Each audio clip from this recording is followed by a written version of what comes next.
Hello everyone and welcome, if our camera focuses, back if our camera focuses, back to another Tomato Sauce stream. Today we're going to be doing a couple of little things. We want to have a little chat about the GRF and how that went.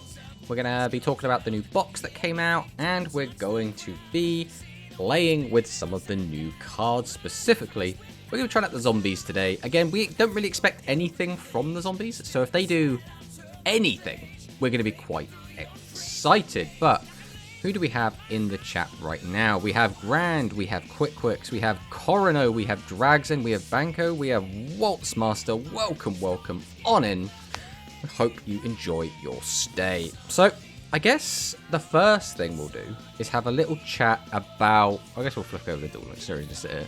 We'll have a little chat about the GRF. GRF was a bit of a weird experience, I think. I've played in KC Cups before, and I've tried to, like, top KC Cups before. And so I kind of knew what I was getting into, right? This was always going to be an endurance test. That's basically what it is. It's how many games can you play? How often can you win? You know, don't get tilted, don't get burnt out. That's kind of how this sort of thing goes, right? I'm trying to figure out something with Psychics, but it's not working out. I mean, yeah, Psychics are still going to be in a really weird spot.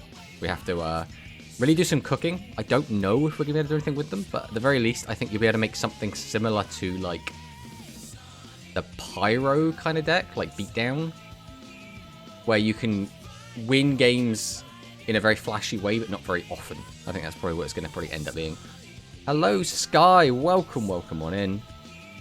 But, so, the GRF is, it's always a bit controversial, right? Because I think most people would rather just play in a tournament with, like, Swiss or even Knockout, right? And just have that determine who's going to be, like, the best player. Because for the most part, I feel like just grinding an infinite ladder doesn't feel great. Especially when you feel like you've got to play every day. So it's a weird one, right? Yeah, I started way too late. Only played for like 4 to 5 hours on the last day of the cup. I haven't played Duel Links in 5 days now. Oof. Taking a break, are we? I think it should be top 1,000 still. Yeah, so my... I did write down some notes about my my GRF experience. So, day 1, I played the most. Day 1 was definitely my biggest day, but because it kicked off at 5 AM here, I didn't play at the start, right? We jumped in, like, 4 hours into it. So, because of that, we were already, like, very far behind, right? There were a lot of people that already shot up, and they were already, like, so far ahead. But we did manage to finish the first day, which we spent about 7 hours on the first day playing, right? Which, again, I was not expecting to play 7 hours in one day. I was expecting to play maybe 3 hours, just casually play through it and have a good time. But we did play 7 hours day 1, and we finished up day 1 at 38th with 23,262 points. So we did okay there, right? We finished 38th. That's pretty good. Then day 2 rolls around, and I had even less time on the Saturday to play than I did on the Friday. So we played that, and we started at rank 125, which means just by sleeping, we lost 87 ranks. Again, that's, like, fine, right?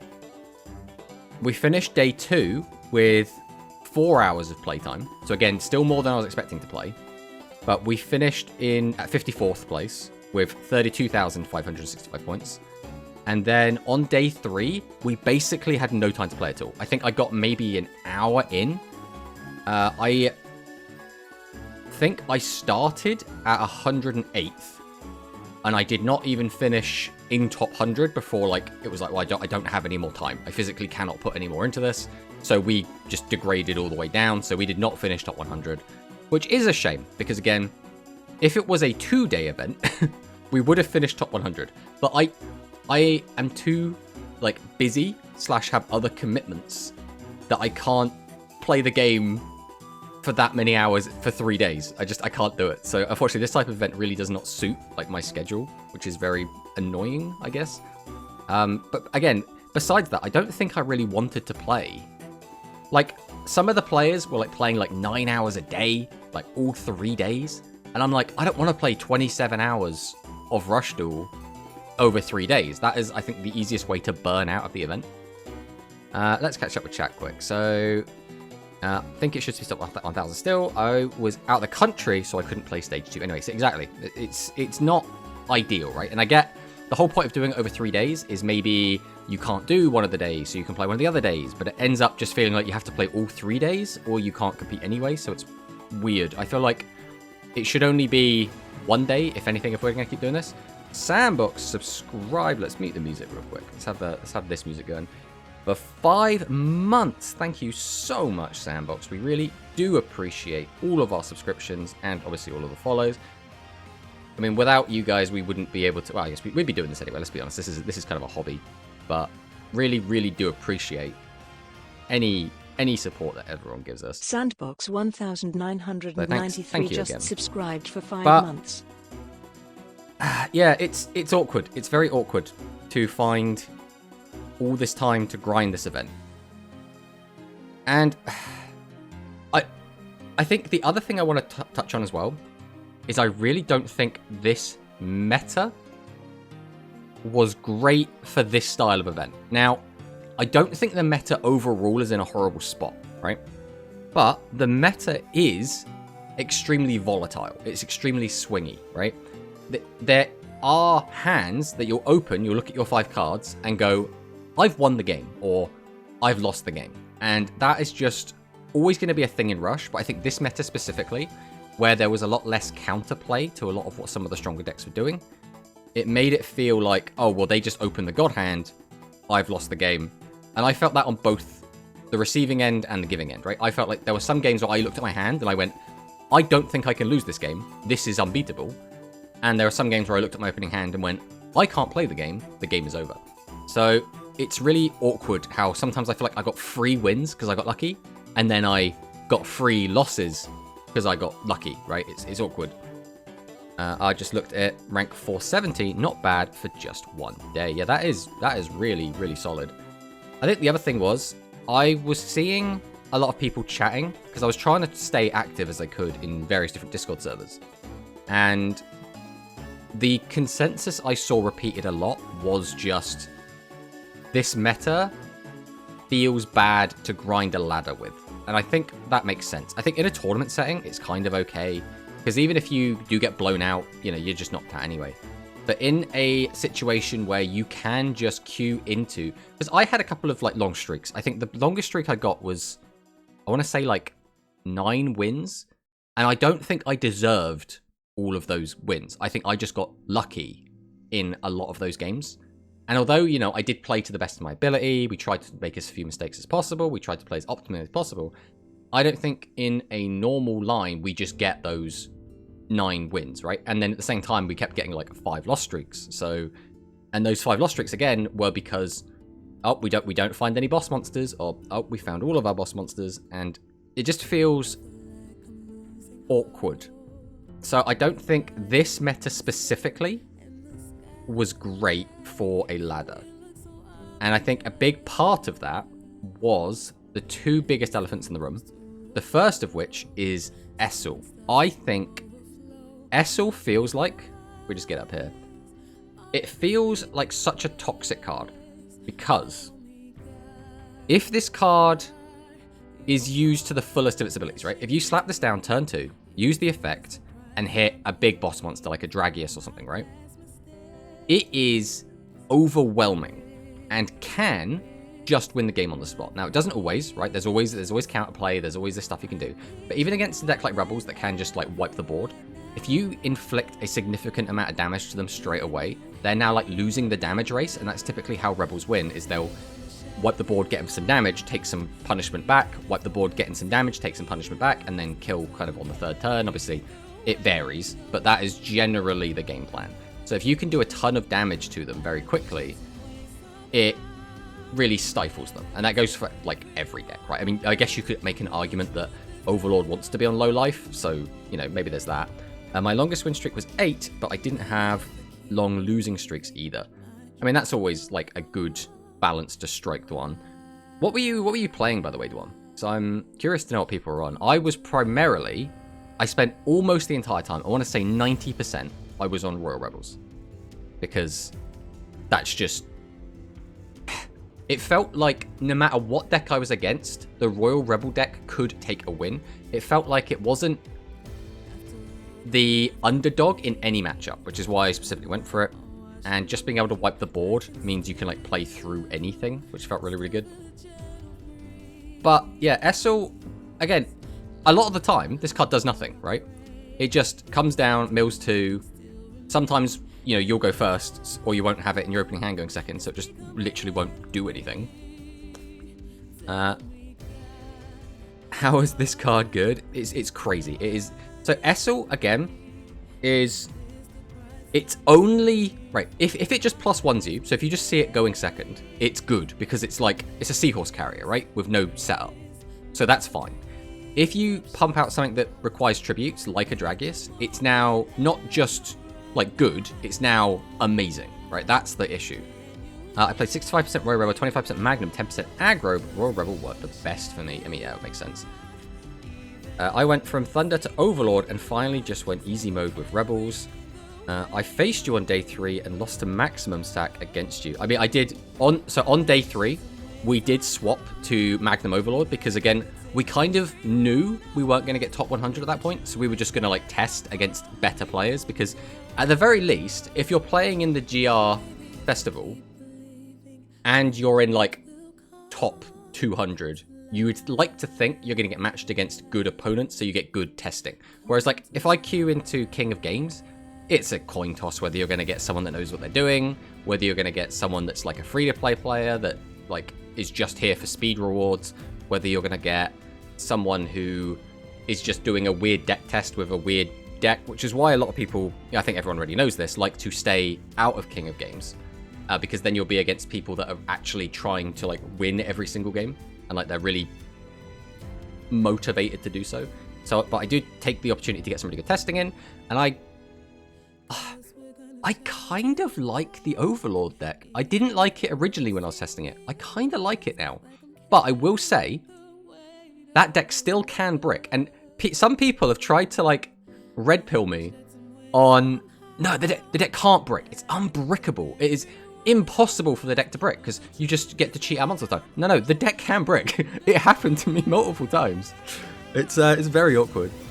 Not playing Legacy Duels? No, we are not playing... At least not yet. We might play some Legacy Duels at some point, but we're definitely not playing it today, I can tell you that much. I was on Pure Rebel.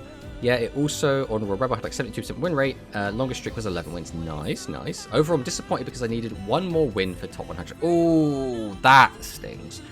I think if I had just left my rank where it was, I would have still been... I would have ended up around 130. So, like, I was not, like, close. I would have needed several wins to, like, catch up. Every deck can brick, just give it to me and you'll see. I don't get how the Overlord deck works. Some people running DMG, some are running just 7th row. So, let's, where is it? If we get this up, and we get this up, we can actually take a look, can't we? So, if we take a look at some of these decks, so these were some of the top 100 decks. Obviously, this player was Global Rank 1. Where is a Magnum Overlord deck? So here we go, rank 5, Yushan. So yeah, as you can see, we got Dark Magician Girl. We've only got the 2 copies of Torna. So basically, I think the best way to play this deck is you play the 3 Overlord, obviously. You play the 3 7th Red Magician, and you play the 3 Torna. And the reason I like that is because Torna can be very instrumental in actually how you get the wins. But primarily... At least in the GRF, the way I was mostly getting wins was just summoning the maximum, right?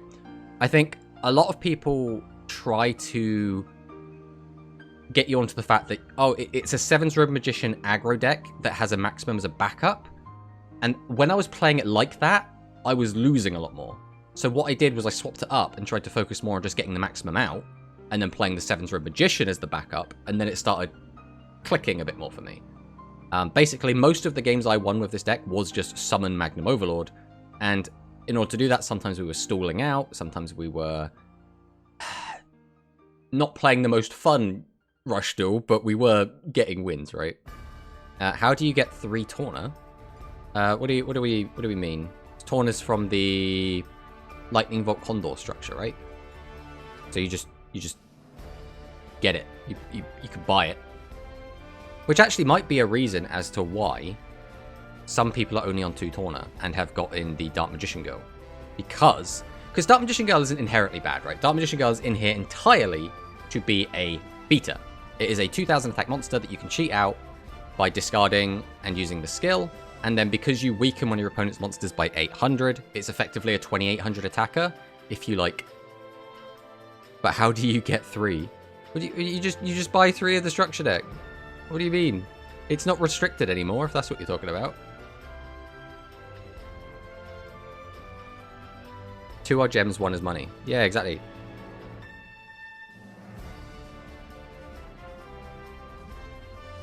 So this, he also has 2 Light Sorcerer of Sanctity as well, instead of 3. Curious if that's another, like, didn't want to buy the structure sort of thing.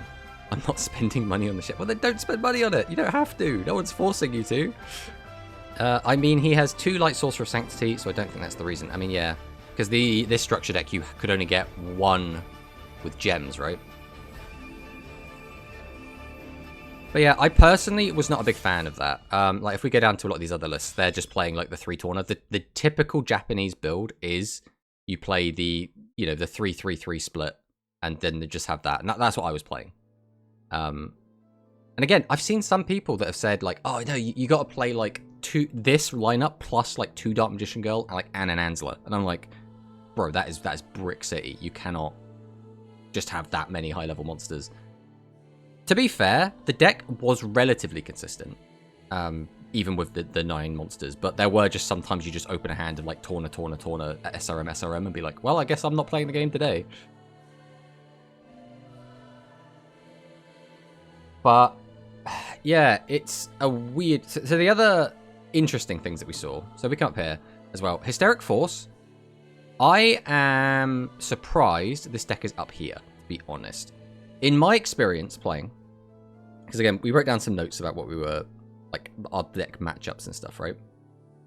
I found that the most played decks felt quite even between Royal Rebels and Hell Tuning Invasion, the Magnum Overlord deck, the Thunder deck. I felt those 3 were the most popular that I ran into, and that was like playing against mostly the top 100 players. Then it was the Hysteric Force deck, and then it was the Thunder Aggro deck, right? So that was kind of the tier list of, like, popularity that I experienced. And Harpies didn't feel threatening most of the time. Experiences will vary. Obviously, if I didn't play against the better Harpy players, then I'll have a different experience to if, you guys did. But for me, Harpies were so annoying to play against. So I'm curious as to why. Because I found Harpies were the best deck at punishing me having a bad hand, right? If I drew poorly, Harpies were one of the best decks at saying, I'm going to capitalize on you bricking so hard that you're not going to come back into the game. And that was my losses against Harpies. I think I lost 2 games, all festival, to them hard summoning the maximum and me just not having an out to it because nothing outs it, right? Even if you have a King's Majesty, that still doesn't stop the Harpy max because it gets to attack 3 times. But I did lose a couple games to this, just 2. I drew a bad hand, and then they just punish it. They flip my low attack monsters face up, attack over it, they get out 3 guys, they get a load of attack, they get to slap in for a ton of damage, and then I'm too far behind to, like, recover. So my perspective and my perception of the Harpy deck is it is a very punishing deck when you brick. And I think it punishes harder than any other deck. I think the next best deck at punishing you is the Thunder, is just Thunder. That's the Thunder aggro is Thunder. But not actually seeing many, like, pure Thunders up in the top, are we? Here goes a pure Thunder list. I thought pure Thunder. Oh, there's Jorfio. Came 13th. Nice, Jorfio. Nice. But, yeah, if you can't clear their board, they sometimes can put so much damage next turn, it's hard to come back. And I think that's where a lot of the decks right now are what I like to call like damage race decks, right? I guess it's kind of the grind game, but I think it's a bit weird in Rush, where the objective is you don't mind putting up a weak defensive board because you're not going to die, but your objective is to get as much damage in as possible. So the logic is, I'm going to slap you and get you down to like 3,000, and I'm going to leave kind of a mid board up, but it doesn't matter because you're going to have to chew through my board, and then whatever you've got left is going to come and hit my life points. And then I'll still have plenty left to just hit back and kill you on the following turn. The only deck that doesn't really do that out of the current decks in the meta is the Overlord deck, because they don't care. They will just lose a bunch of life and then get in afterwards. Sky, you can start thinking about what sleeves you want to put on. We'll have a look at them in a minute.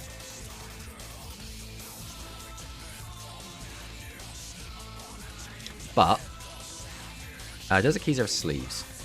I think we'll flip over there quick. We'll come back to this in a minute. Let's go and take a peek.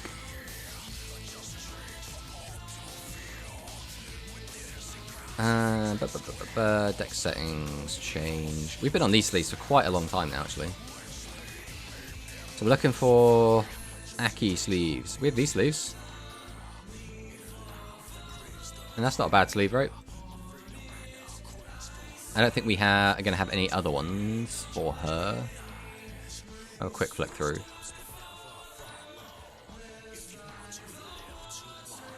Good old shot. Yeah, it looks like it's just the one. So we'll leave that. We'll swap that to all decks. But if we go back over to Chrome. Yeah, so overall, we like kind of get down to our kind of finishing thoughts. I actually had a ton of fun playing in the GRF. I think it's very... I don't want to use the word stressful, but it never feels good to lose points, right? Whenever you see minus 900 or minus 1,100 points, it never feels great. Now, we just completely had an ad break and missed it, but that's fine. We were just closing up with our thoughts on this. But yeah, I think overall I had a good time. I had a lot of fun playing. I think the most fun I had was just chucking on some music and just playing, just having a good time. When I'm sat there worrying about my rank going up and down, I think it detracts a little bit from the fun. And I think that is when it will be easy to get frustrated. I saw a lot of people wanting to quit or just straight up taking like massive breaks because they were getting stressed over it, and that's completely understandable. The worst for me is that these events and when I'm sleeping, so I can't do anything. Yes, Dawn, exactly the same for me. Like, I was playing, I found some time on the last day, but it was like midnight when I found some time. I'm just like, I can't stay up for 5 hours grinding. I can't do that, right? I've got shit to do in the morning. I have commitments. I can't just stay up all night playing Yu-Gi-Oh! I can't do that anymore. I'm an adult. I don't have that luxury. So, like, it's awkward how it works out. Which is why, again, I always prefer just a tournament, right? I think this is fine for having a bit of fun. But I, for example, don't necessarily feel... Like, I don't want to take credit away from... I want to change the game map, Dragson. Alright, buddy, we'll do that. We'll change the game map. Let's do that now quickly before we wrap up, before we forget. So which game map do you want, Dragson? Hey, it's Tomato. Hey, Alice in Borderland. Welcome on in. Hope you're having a great time. We were just changing our sleeves and talking about the GRF. Well, we just changed our sleeves, and now Dragson is choosing our game map. Although I don't know what Dragson's looking for specifically. We have got a very limited pool, because we did stop playing for a long time, and thus we don't have a lot of, like, the legacy stuff. We have some really, really old stuff, and we have some of the really, really new stuff. It's kind of that sweet spot in the middle that we're lacking. The anniversary map. Oh, which one's the anniversary map? 7-year anniversary? This one?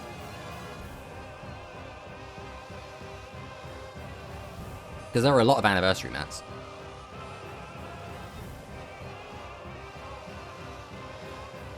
We'll give him a sec. No, if not, we'll just go with this one.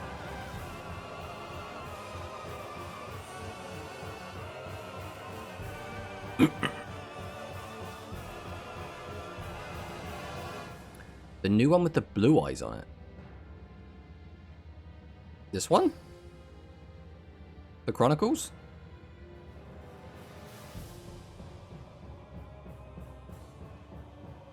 Because this is, what, as far as I know, the new one, and it has a blue eyes on it. Alright. We'll go with that. Alright, now, with no more distractions, we will finish up our little talk on GRF. Yeah, I had a good time. I thought it was fun. I think the meta is in a very volatile place, which does lead to very fun and memorable experiences. I think good plays are not necessarily super rewarding in this meta. And what I mean by that is, I feel like because you can just win or lose because of the most basic shit, like, oh, S will hit what it needed to hit. Oh, I drew the boss monster when I needed to. Oh, I hard drew my Harpy Max. Oh, I hard drew Magnum Overlord and just killed you out of nowhere. Oh, you didn't have the only back row that stops me? Or, oh, you mean you didn't, or you had the back row that stops me, but I managed to pop it with my magical stream or whatever?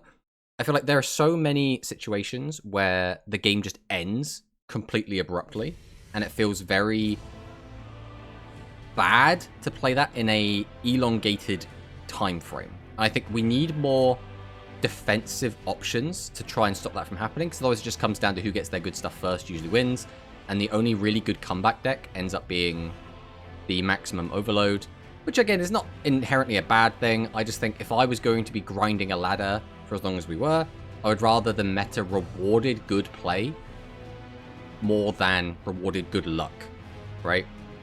Magnum is the reason I didn't climb higher during the festival. What, because you just didn't want to play against it, I take it? Because it was frustrating. I would assume, Pro Manicist. Feel free to correct me if I'm wrong. But it's a weird one. The issue that we also have is, with the Hell Tuning Evasion, there isn't really much counterplay, right? The only things you can do to stop it is King's Majesty and Widespread Ruin.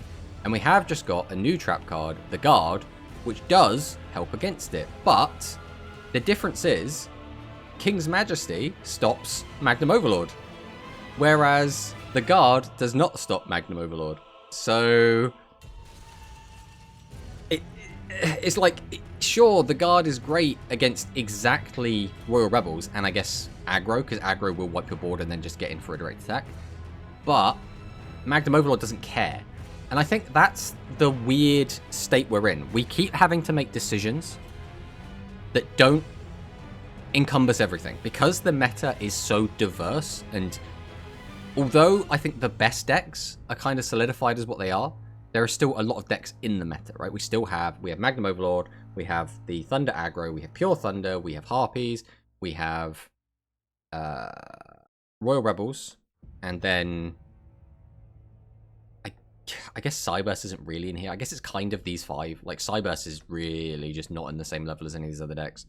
But with those five, again, if you put in cards that stop, like, for example, the Guard, it's really good into 2 of these decks, but really bad into 3 of them. So it's like, well, I don't really want to run it because it's going to be useless most of the time.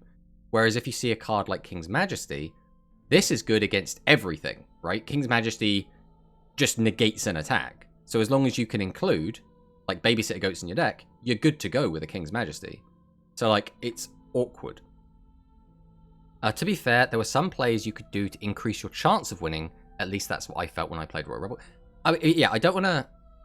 I don't want to...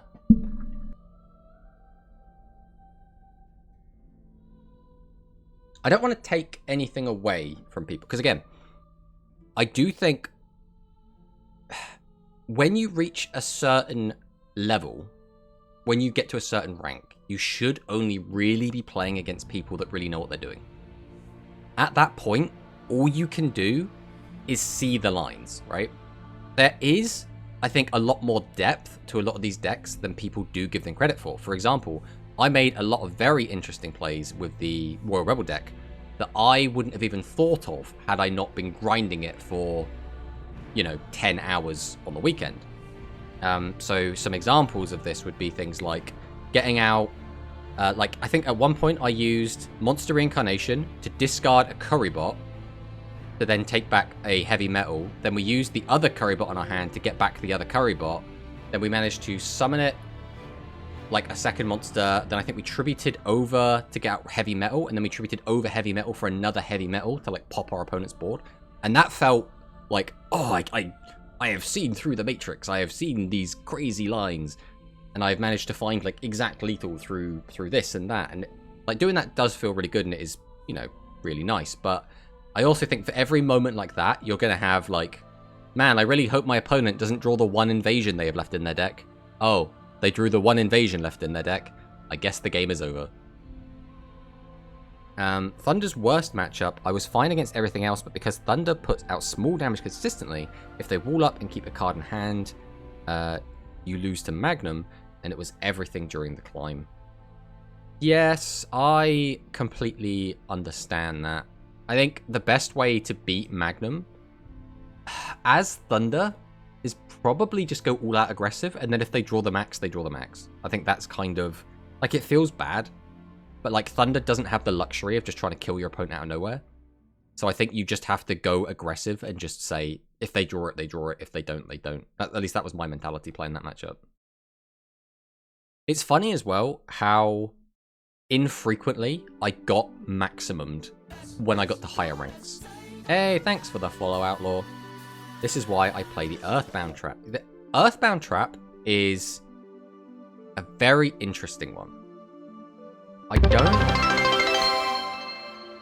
don't dislike it, right? Because it is one of the few ways to protect yourself against very awkward things. So Magnum Overlord is exactly the kind of card that you want Earthbound Trap, right? But I guess that's the thing, because it's one of the only two cards that can interact with it, right? The only other one being the King's Majesty itself. I'm actually a little bit surprised not more decks are actually on the King's Majesty. Because even my aggro builds, I was playing King's Majesty, just because this card was the only thing really to stop, guaranteed to stop Overlord, but also stop everything else. The only reason I don't like Earthbound is because it feels a lot of the time like it doesn't do anything against Royal Rebels. Because a lot of the time, Royal Rebels do just kind of cycle invasion, invasion, invasion, invasion. Now, they do obviously have to summon heavy metal sometimes, but a lot of the time they just don't feel like they need to. When I played Magnum versus Thunder, I lost so many times versus them when they saved Tribute to the Doomed for their lethal push. Yeah, that is another thing. Tribute to the Doomed, I think, is hard underrated. I think a lot of people went, you discard a card, that means it's bad. And I'm like, actually, it's really good in a lot of situations, especially just to get cards out of the way, especially if you, like, get a lead. Like, if you have, like, the tempo lead, and you just have, like, a handful of cards spare, it's so good. Thunder is also one of the few decks that can play it because it's limit 3. Exactly. And that's a weird thing, right? All of the top decks right now have limit 3s, right? We have Harpy Lady Sisters, we have Royal Rebels Heavy Metal, we have Dragius, and we have Magnum Overlord. The only deck that's not playing any limit 3s right now is the Thunder, which is why I think we released the Gazelle. Because, now this isn't kind of an outlier, this one, like, Jorfio's still running the 6 boss monsters, but a lot of the other Japanese players, we, like, cycle down a bit, have dropped down to 5 boss monsters. If we can find one of them. Yeah, so this is a bit more like a standard Japanese list. And I think you could, here, swap some of this around to fit in some Gazelles to make your Stormbolt just be a Piercer, or, you know, maybe some of the other 1500 vanillas, and just give you that extra little push. So, Terrible versus Rebel, but I need it versus Magnum to win and not be fearful of damaging them. Not anymore, thanks to the Gazelle. 6 is too much personally. 5 is bricky as is, which what I topped with. Yeah, I think I think 5 looks good, but I mean, it's one of those things where you've got to look at it like, because Jorfio, where is he? Up here in 13, like, is the top performing Thunder player so far that's submitted their list. So. And he's playing 6. Obviously, you know, he found the source, but I suppose the inverse is he's only playing 4 spell traps, right? And he is on Tribute to the Doomed as well. But it's another one of those things as well, where because, again, it's a ladder system, you're kind of queued semi-randomly. Jorfio could have just been playing the most and did okay, and therefore placed highly, right? Like, if Jorfio's played, like, 30 hours or more, then him just getting to rank 13 isn't too surprising, right? I can't imagine them not hitting Essel after this GRF. Yes, I mean, obviously we started this by talking about Essel. I think Essel is so toxic. But it's really weird to say, just because Essel is so mid unless it is like... So there's 3 styles of Essel, right? There is Summon It Turn 2. Geo has nearly 500 games. I have less than half. I mean, yeah. But I think... Yeah, if you go second and you play Essel on turn 1, on your... I guess it'd be turn 2, but on your turn 1, you use this effect and you hit a boss monster, it is robbingly broken, right? It is unbelievably powerful. That tempo swing is actually disgusting. If you use it turn 2 and hit not a boss monster, so let's just say we hit a Canaan or whatever, it's fine, you've plussed. It's a seahorse carrier. You can just tribute off and it's really good. If you get it any other time, it's a bit mid, right? It just is a mill 2.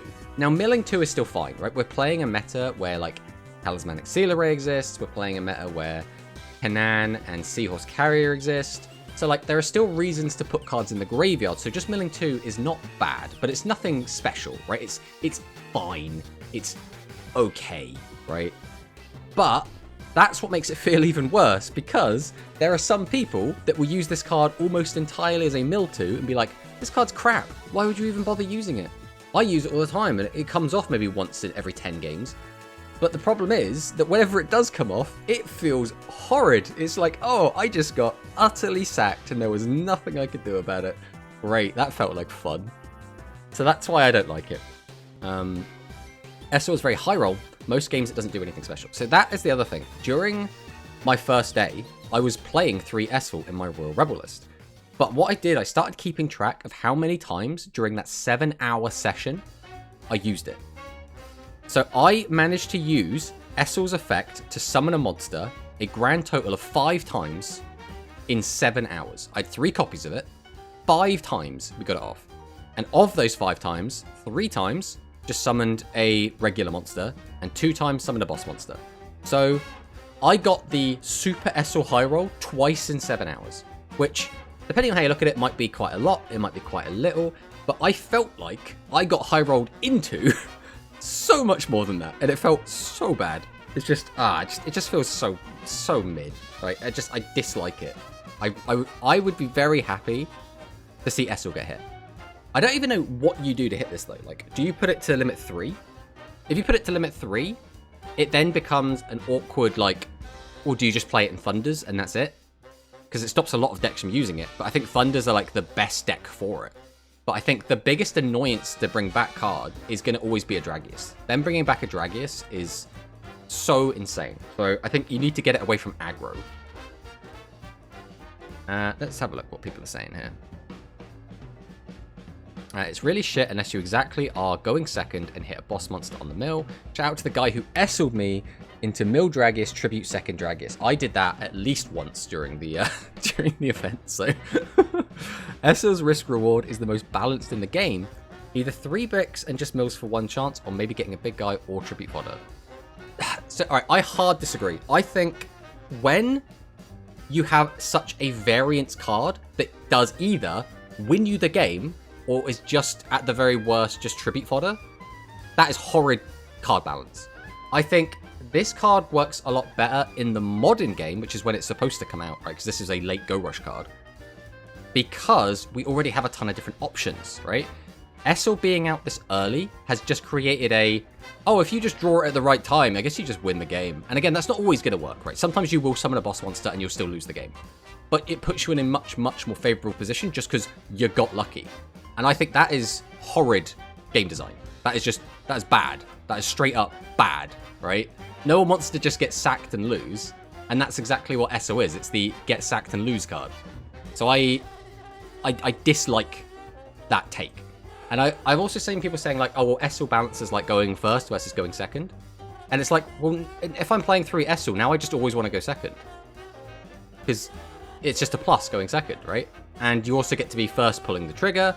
The decks that are mostly going to be using Essel as well are going to be aggro builds like Dragius, or they're going to be Thunder builds, which again are fine to just attack into your defense mode monsters. So like, I don't know. I really don't like Essel. I think it needs to go. I personally would like this card to just straight up be banned, but I don't think we're going to do anything that drastic. Not exactly, some decks benefit from its mill effect, and if you go second, you can get extra value. Very true. I had a 100% win rate in the rush Dual Stage 2? Did you play one game, Kazumi, and then stop playing? Maybe they put it to 2 for a bit less consistency, but wouldn't mind that much playing 2 anyway. I think putting it to 2 just lets you not play it with carrier, and obviously limits it so you can only play 2 of it. I think if you want to hurt the consistency of the card, you put it down to 1, and if you want decks to stop playing it, you put it to 3. That's kind of where I sit with it. Even though I think Essel is crazy, I didn't play it in my Royal... So again, I did play it in my Royal Rebel list, and then I took it out day 2 because, again, I kept track of how often it was doing things, and it wasn't doing things very often. So I was like, well, I mean, if it's just not coming off, I just won't play it. It's just... It's bricking me more than it's being helpful. So we just got rid of it. And then, you know, our win rate didn't really change, but... it was fine. I mean, there's not really much more to say about the GRF. I think Overlord was a weird deck to play against, but I got to the stage where I felt extremely confident that unless they like hard drew the max before I got my traps, I would just win them every time. So I got to the point where I was like farming Overlord players, and every time I queued into one, I was like, another free win, let's go. But that felt quite good. What did you replace it with? So I ended up replacing it. Let's go and get the deck up. I didn't want to have Dead Invasion in hand, more level 4 or lower things. Yeah, that's basically it. So this is what we ended up on. This was the deck that we played at the end. So what we did was we put in 2 Palace Gargoyle, and we put in an extra copy of Fnatic. So Palace Gargoyle is actually super underrated. I think Palace Gargoyle... sleeper OP card. There were so many situations. So again, Palace Gargoyle is basically useless unless you want to use it exactly with heavy metal, right? You almost never want to use Palace Gargoyle with Invasion, because Invasion you're going to want to lower all the opponent's levels anyway. You're also going to want to flip them all face up typically, but there are a lot of times when you can make a really strong heavy metal play using a Palace Gargoyle when you don't have to... Oh, thank you for the follow, Corpse Fake. But when you don't have to flip things up, or you can do it the alternate way, where you can summon out Palace Gargoyle, discard a card, tribute out Royal Rebels Heavy Metal, pop their really good face-up monster, then use Hell Tuning Invasion by discarding another card, flip their weak monster face up, and then attack them for a ton of damage. That was something we did a lot. Ancient Warrior is OP when you have the right card. Yeah, I mean, I do not doubt. We are playing and talk about Rush at the moment, but yeah, Ancient Warrior is definitely a really cool deck. But yeah, so like I said, this is what we ended on. This was... It felt very consistent. The only games it felt like we couldn't win were games where either we saw like 4 boss monsters in the opening hand, or games where we just didn't see boss monsters. Like we had a couple games where we just opened. Shui with the raid.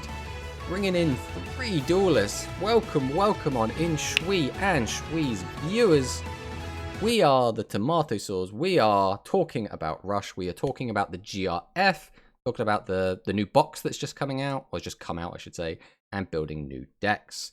So welcome on in, everyone. Hope you had a great stream. But that's kind of it for the GRF, I think. Oh, one last thing I should actually touch on. Played this exactly the same list, except 2 Descendant instead of Fnatic. So I really liked... So again, it's a toss-up, right? Fnatic, I find generally, is better into Rebels, whereas Descendant is better into Harpies. So I think I would take it as a meta call as to what you think you're going to be against. And that's generally how I play it. Usually, with the Royal Rebel deck, the attack on monsters doesn't usually matter, because you're usually just going to use the skill and they won't be able to attack anyway, right? That's kind of the mentality I had going in. But the last thing to touch on the GRF is, I think the mirrors felt really bad, and specifically Overlord mirrors are awful. I hate Overlord mirrors.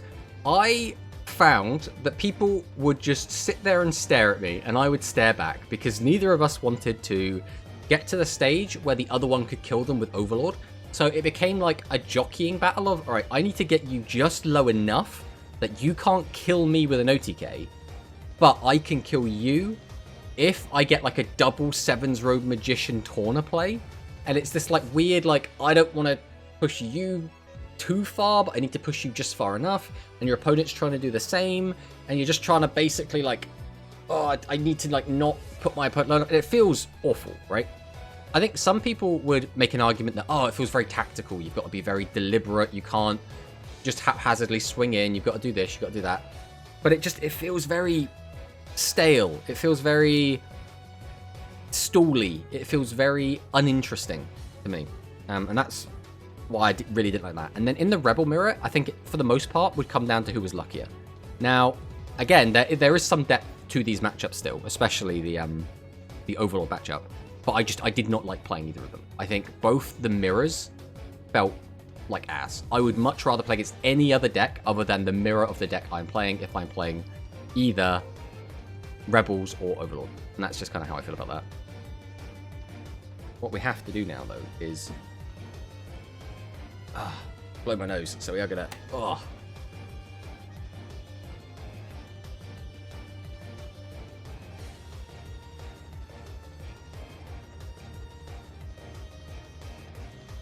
Alright. Now with that done.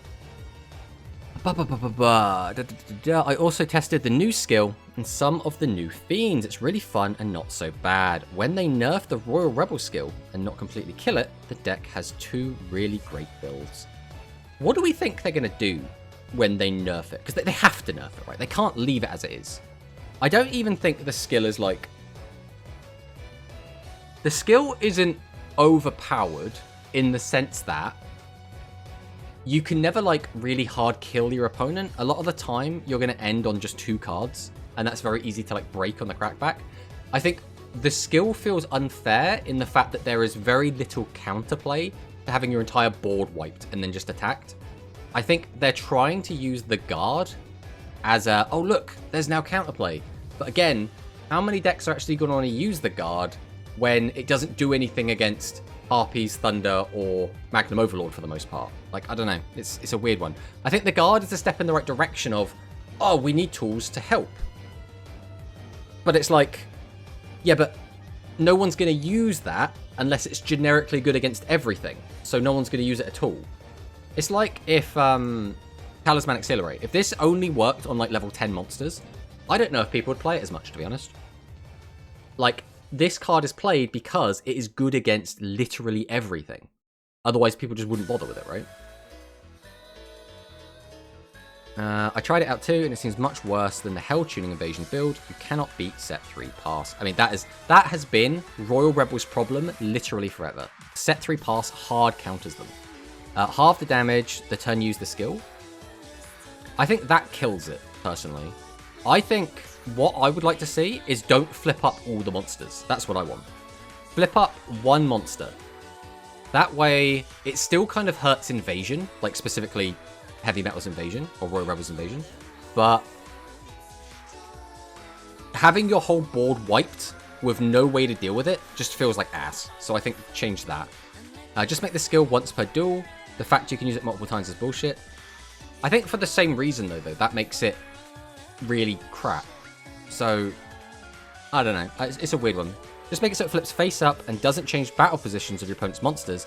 And makes Invasion live. It means Heavy can't do as much. I don't dislike that, Promanicust. I'm going to be honest. I think that sounds... It sounds like you've thought about it. And it sounds like you found a way to keep Invasion live.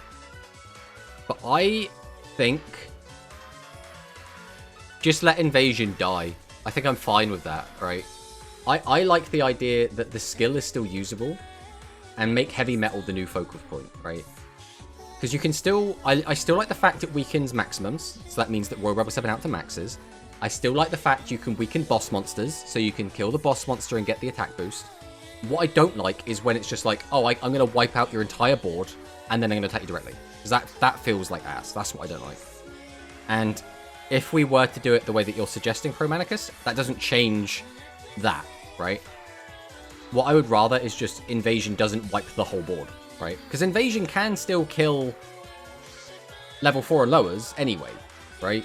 And it could still punish a full aggro board. So if you summon 3 monsters in attack mode, you can still lower all the levels, you can still pop all 3, you can still attack directly.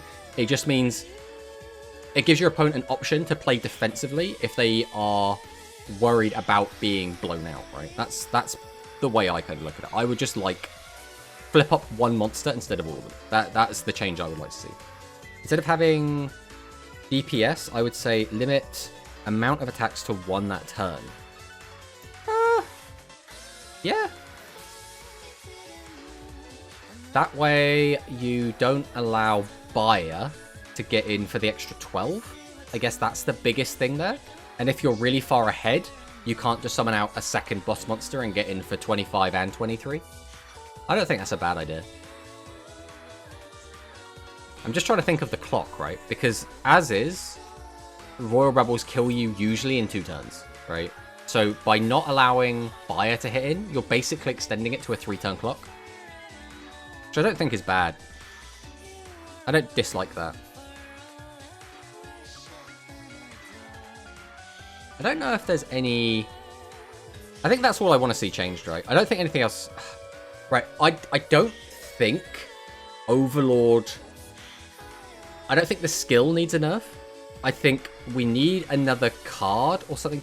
Because the main problem with Overlord, like the biggest issue that I have with Overlord, is just in Duel Links, we only have 6,000 life points. And that just makes Overlord so much stronger. Like, just anything that's going to try and OTK. I think we're going to have the same problem when Seven Gears comes out. We're going to have the same problem when Galaxy Monsters come out and we get Eternal Galactica Oblivion. I think we're going to have the same problem when Cyber Dragons come out and you're going to have Power Bond flying around with 5,600 attack, double attacking Cyber Twin, or an 8,000 attack piercing Cyber End. Like, 6,000 life points is just not enough to work with these cards. So either they just never release those cards, or something has to change, right? Like, it's awkward. It's very awkward. And I think Magnum Overlord is the first... This is going to be the first of many times where we're going to have like an OTK thing come out that is going to be like, well, if we don't have tools to deal with this, we can't do anything about it. But the problem is, again, there aren't many tools in Rush that can stop an attack. Especially not when you can't destroy the monster, right? So again, Magnum Overlord and most Maxims in the game cannot be destroyed by trap cards. They also are level 10, and a lot of trap cards will say on it only works on level 9 or lower, or 8 or lower. Which means the number of cards that we actually have to deal with them is very slim. And even if we released all of them, bearing in mind 2 of them... So again, I can think of Magic Cylinder, which I, again, don't think should come to Duel Links because it's toxic as hell anyway, right? And Negate Attack, which I think could probably come out. I think Negate Attack is the best option for being able to deal with the Maximum, as well. It also works well against everything, right? So just bring out Negate Attack. Then Lost Cat is a really crap trap card that can negate an attack. But the way it works is your opponent guesses whether the top card of their deck is a monster, spell, or trap, and if they guess it right, then the attack goes through. But if they get it wrong, then the attack gets negated, right? So Cylinder Burn be nerfed anyway, but none of the other burn effects in Rush have been nerfed yet. That's the other thing. We have several burn effects in the game, or I guess specifically, there's got Cannonball on the NPC duelists, and we've just gotten the Dark Doom Dread Ruler, who again has a burn effect. None of these have been halved yet, right? So we'll see if it's just that one card gets nerfed. Because they could do that, but it would be a bit weird just to nerf a single card and everything else stays exactly the same. But other than that, there is what? Is it Evacuation? Let me whip up my list of cards here. So what else negates an attack? Emergency Return. This is the card I was thinking of. So Emergency Return is when an opponent's monster declares an attack, return one face-up level 5 or higher monster from your field to the hand. If you return a monster to the hand by this effect, negate the attack. So it only works if you have a level 5 or higher monster out, but it does negate an attack. So again, could be okay. Yeah, none of the burn is nerf and rush, only speed so far. The only other card I think that even does stop an attack is... that would, like, even remotely be played. Which one is it? It's a Pyro card, I think. Yeah, Chemicalized Despise. When an opponent's monster declares an attack targeting your face-up Pyro-type monster, negate the attack, then if the monster's level is higher than the attacking monster's, you can destroy the attacking monster. So, I mean, that's fine. That second part will rarely ever come off, and it just negates an attack on a Pyro monster. But again, that's only Pyro. So, like, it's weird. It's so weird. Those all sound like bundles in the future. I mean, they could be. That was the anime out. Yeah, exactly. It's so restrictive. Because again, like, Magnum Overlord is like, it's okay in the physical game, but it's not like good. It's not a top tier deck. It never really was a top tier deck. But in Rush Duel, or in Duel Links, it's now become a top tier meta threat. And I think a big part of that is just going to be, again, 30 card decks means you're more likely to see it. The skill lets you, again, stack your deck a little bit, which does help out a little bit with it. And 6,000 life points is actually huge for an OTK deck. So I almost think you have to go the opposite way. We need to go up to like 10,000 life points, have the duels last a bit longer. But I guess we will spend a little bit of time talking about the new box. Because this box is very strange, right? Let's zoom in a bit. I think this box is very, very weird.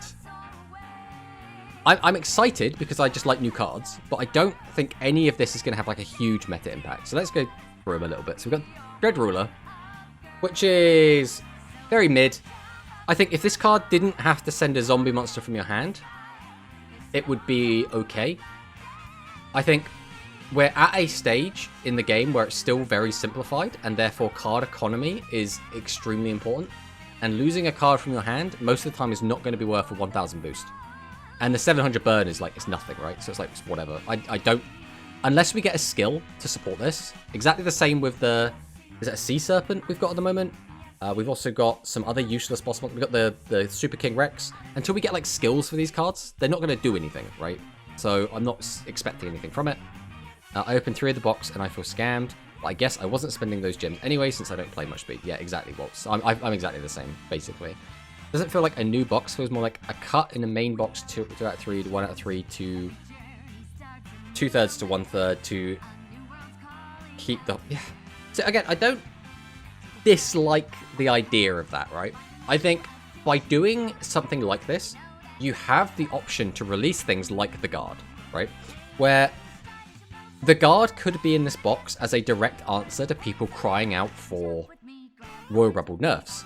And they're like, oh, okay, they don't like the invasion wipes the whole board, so we'll put the Guard in this box, and then we can use it to stop the direct attack, and that will solve everyone's problems. And then everyone looks at it and goes, okay, the Guard is fine, but okay, now what do I do about Overlord, Thunder, and Harpies? Because this doesn't do anything against them. Like, sometimes it will, obviously, you know, but not consistently enough. This is a really good out to Dragius and Royal Rebels Invasion, right? And outside of them, it's whatever, right? Then, so I think it could be used as a balancing tool. I just think here is a poor implementation of said balancing tool. And I also do like having different metas, right?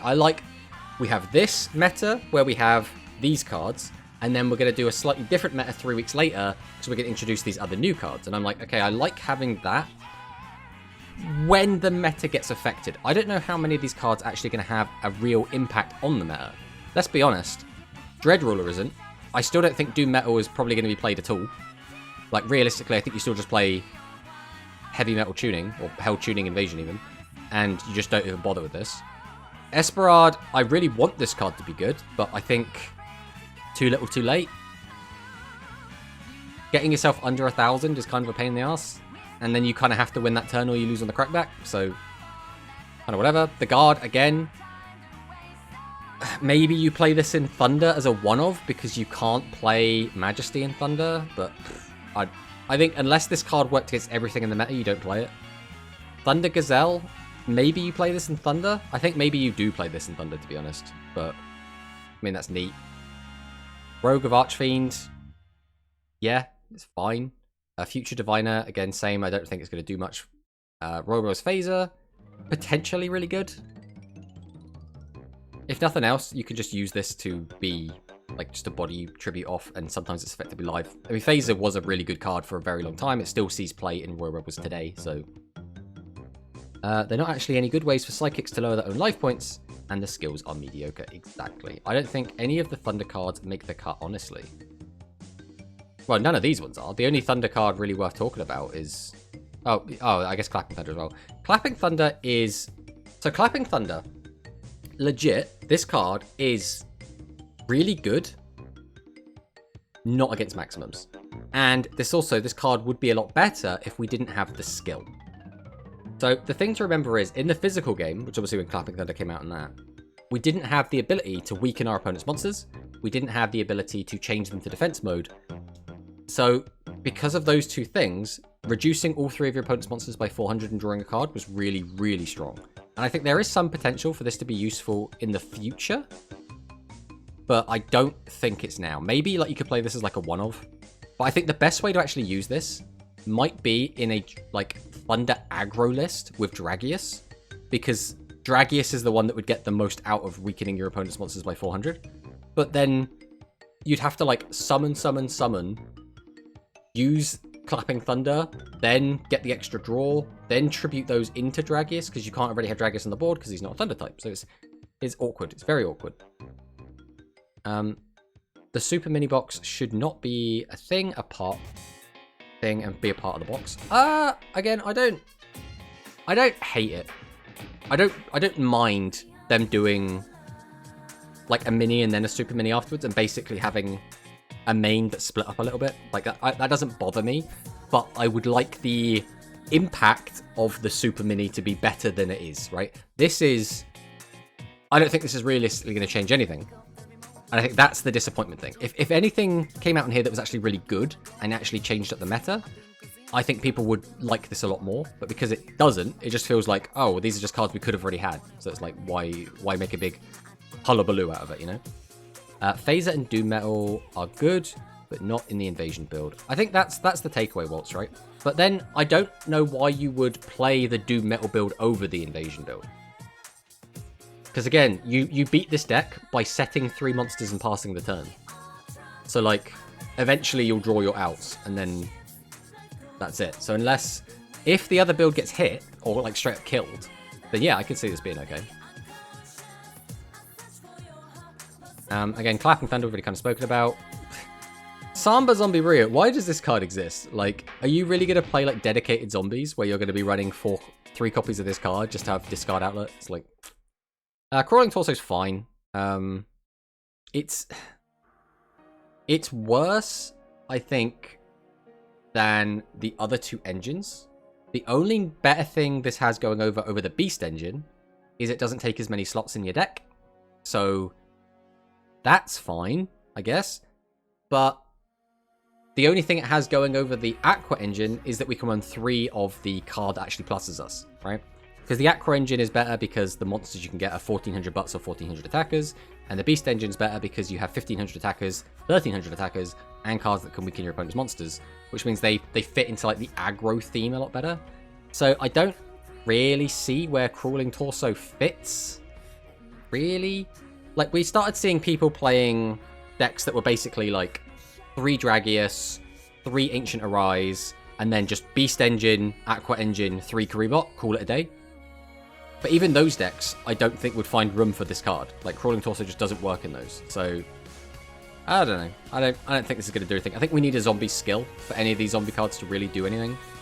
Peace Holder, again, doesn't really do anything. And Endol is funny, but I don't think it's actually going to be good. Again, I think you could maybe put this in a deck where it plays a bit like the Beatdown deck, where the objective is to have one massive turn where I make a guy that's really big and try and slam it in and pray you don't have a widespread, but realistically, this ain't going to do anything. And then there's nothing worth talking about down here.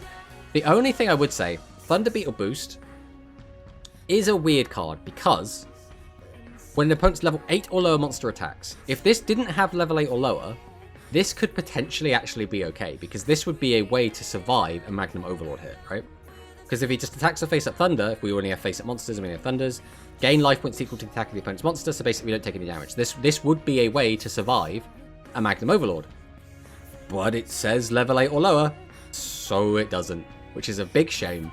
If we could just errata this card ever so slightly and just change that level 8 or lower, I think this card would actually see play. I don't think it would see a ton of play, because again, it only works against one deck, which is not ideal. I guess it kind of would work against Harpies, but like, I don't know if it's worth a slot, right? Because gaining life points, as everyone here already knows, gaining life points, if a card only gains life points and has no other value, right? It's not on a body, it doesn't plus you, it's generally a worse card, a bad card, right? Life points are a resource that should be managed, but when it's potentially a lot of life points you can gain, sometimes it kind of skews it a little bit, but again, as is, this card is completely dead. Just does nothing. So yeah, overall, happy we've got new cards. It's something new to play with. I'm not really expecting anything out of much of this. I think people will see Plague Thunder Gazelle in the Thunder build. And I think that will just be because people have already started cutting one Trigger Drago out of their builds. Thunder Gazelle makes any of your other monsters a Trigger Drago effectively. You can always use the skill to change a monster to defense, so as long as that monster has low defense, you can pierce over it, which, you know, you use Piercing Samurai to get 1200 damage in, so why wouldn't you use Thunder Gazelle? Because you could even use this effect on itself, right? And make it a 1300 piercer. Now, obviously the restriction on your opponent having cards in the hand is still important, and that is still going to be annoying and still get in the way, but I think you'd play this alongside Samurai, personally. I think maybe you start cutting the Shark. And I still don't think you play 3 of this. I think you play this as a 1 of or a 2 of. But that's kind of my opinion on that. We'll have to see how that goes. But, enough of the chitter chatter. Let's play some games. So let's hop in and try out some zombie aggro, which again, we don't expect this deck to be good. I'm going to preface that right now. We are not expecting this deck to be able to beat any of the good decks. We are not expecting this deck to surprise us in any meaningful way. We are just going to play with it and see how it feels. We have immediately queued into Voltalon. Oh god. Alright, he's probably going to be testing Psychic Snowing Bolt. We're on a win streak of 2, which is very misleading because that is pre-GRF win streak. Alright, let's see what we draw here. Alright, let's go ahead and use Hammer Crush.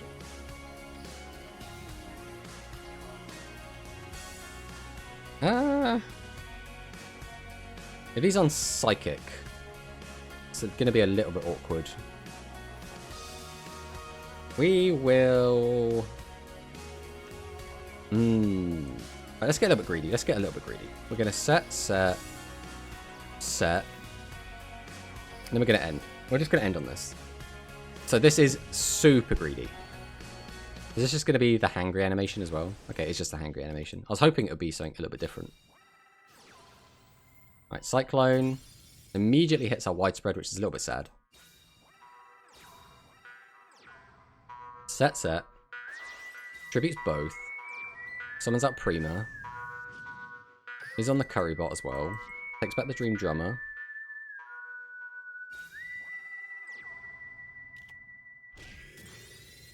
Okay, we only lost 1 monster there, which is really good for us. Now we get to hurt him. Draw flip. Summon. Activate the effect.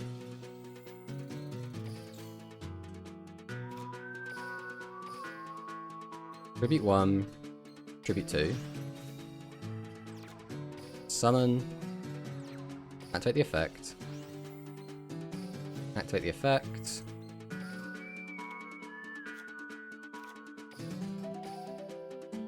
Tribute 1. Tribute 2. Normal. Activate the effect. Battle. Swing. Swing. Swing. Swing. And swing. Okay, well, we managed to sack ourselves into a win with the deck. We didn't really get to see much of the actual zombie stuff, but we, you know, just draw 2 Dragius, I guess. Yeah. Zombies really carried that one. Yeah, exactly, Waltz. Exactly. I mean, again, the whole point is we're trying to test out the zombie part of the deck. We did see 2 zombies. Can you show me their psychic list? Yeah, we can do that quick if you want. We'll go and take a look at Volt's psychic list. Ooh. GG Lamount. Yeah, I hard sacked you there, Volt. I mean, let's be honest. We're trying to test zombies. We found the entire aggro half of the deck, which I suppose is more than half of the deck. But yeah, I mean, I don't know what you're supposed to do against double Dragius. Like, let's be honest. Yeah, we were just checking out your list here. It's looking quite nice. I didn't actually think about using Currybot in this list. Through 3 level 7s, that one. I mean, yeah, that's gonna happen, unfortunately. I see we are testing out the guard as well, which ironically would have been really good there, but. Well, I suppose we had, well, yeah, if we had used Hammer Crush, we would have had to lose a card from our hands, so we wouldn't have had lethal. So yeah, the guard would have been really good into that, and I think the guard is going to be really good into exactly aggro. Like aggro and Royal Rebels, right? It's going to be so good into both of those decks. The guard's pretty nice, yeah. It's a weird one, because I think a lot of people really want an out to Magnum Overlord, and obviously guard doesn't do much into that. Also, it doesn't do much into, like, Thunder or Harpies. I had a Fiend package in here before trying without right now. Ah. I still really like that Fiend package. I think, for me, I think the Guard has the most value in decks that cannot run the Fiend package, right? So, I guess Thunder is where I would probably see it having the most use. Because it gives them another out to, like, losing the damage race against Fiends.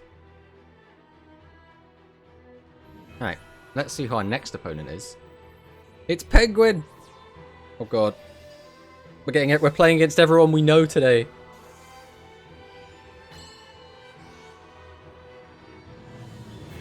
Right, let's see what Penguin's got for us.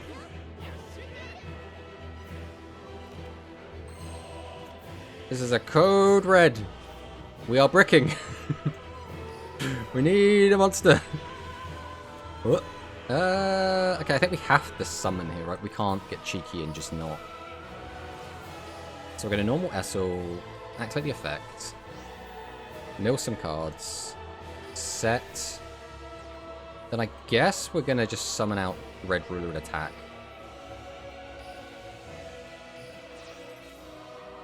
It's not exactly unoutable, but I don't think we can end with 2 high levels in hand.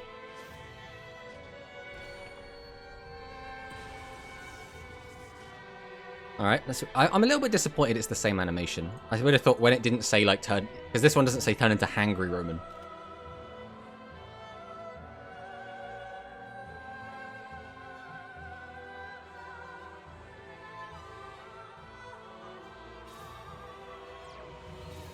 Peaceholder.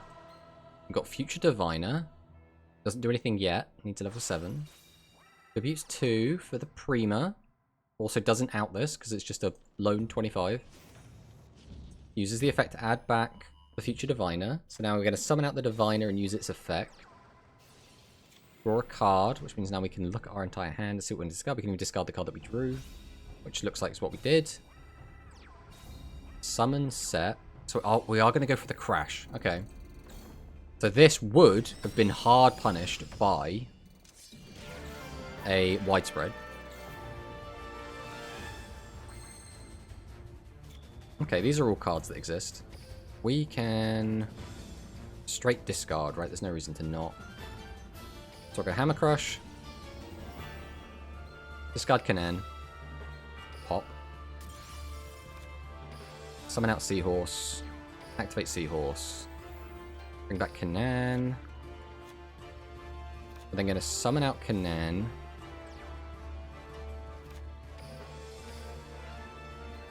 Tribute 1. Tribute 2. Activate the effect. That goes all of my good bosses to the grave. Feels bad. We are going to use Seahorse and grab back Canaan again. Summon. Go to battle. Swing over. Swing over. Swing over. Swing in. And then we can finish off the game. Nice. All the Psychic Duelists are testing in Cog. I mean, where else could you test, right? Other than, like, I guess, actively avoiding Cog, right? I mean, again, we're testing zombies, but it turns out Dragius is just the best zombie in the game. Who would have thought?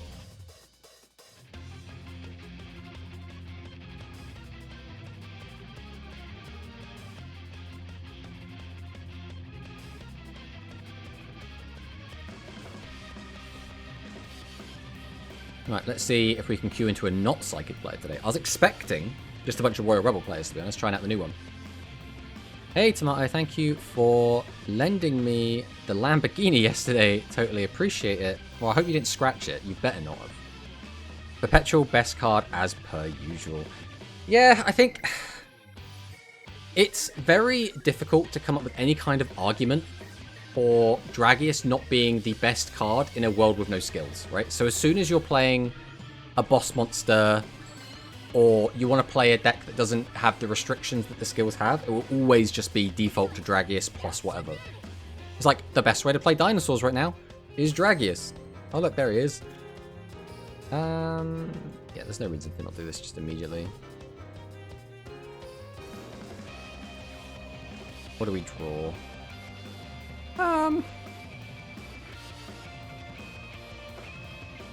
I mean, do we just set 3? We probably do, right? I don't think there's a better play here than just setting 3. Like, we could get really greedy, but I don't really see a point. So we'll just do this pass. I took care of it very well. I'll drop it off later today. How are you, by the way? We're doing great, Hound Rebel. Hope you're doing good. Oh, we're just testing out quote-unquote zombies. Now, we haven't actually summoned many zombies yet. And that looks like it might not be about to change. 2 cards stuck in hand. Flip this, summon, use the effects, tribute both. Feels kind of gross. I think we're better off not doing that. I think we're just better off doing this then. So set. Normal. Attributing 2 of our zombie monsters, we can summon out the greatest zombie, Multi-Strike Dragon Dragius. And we'll flip. Sure, we'll go ahead and summon. Activate the effective Light Sorcerer, weaken this down. And that's going to be the game.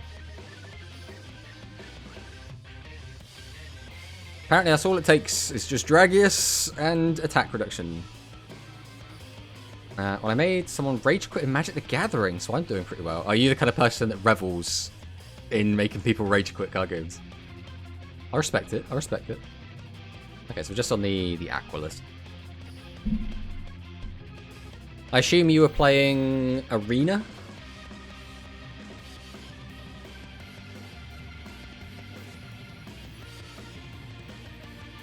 Oh. A YouTuber, I cannot pronounce that, nor can I copy-paste that, so I could not go and look up this guy. Well, we're on a 5-win streak with Dragius and friends.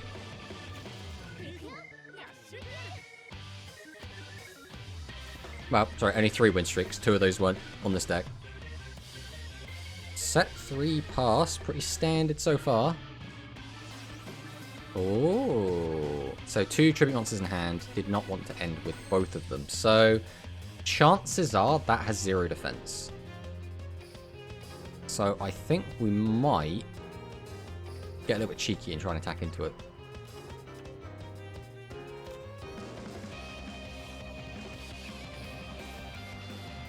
So we're going to normal. What do we want to do with this? I think we'll just hold on to it. We'll summon this. We'll go to battle.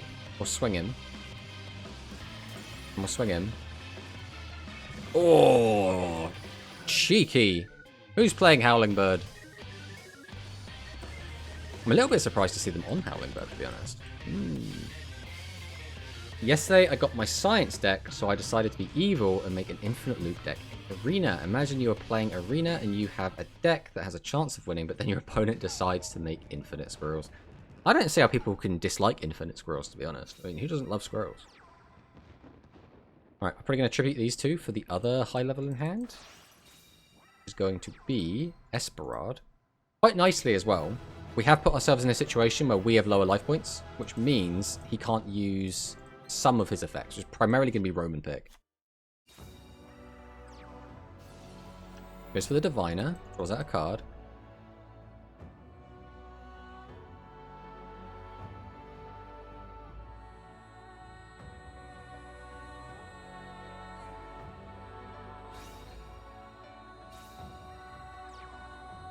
Summon out Peaceholder.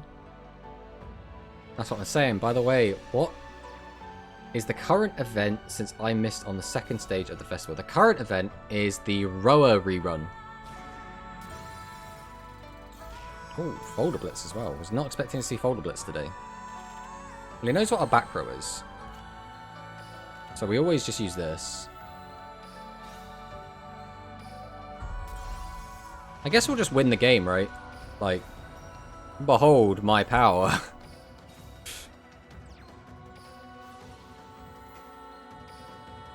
Grab this back. Normal.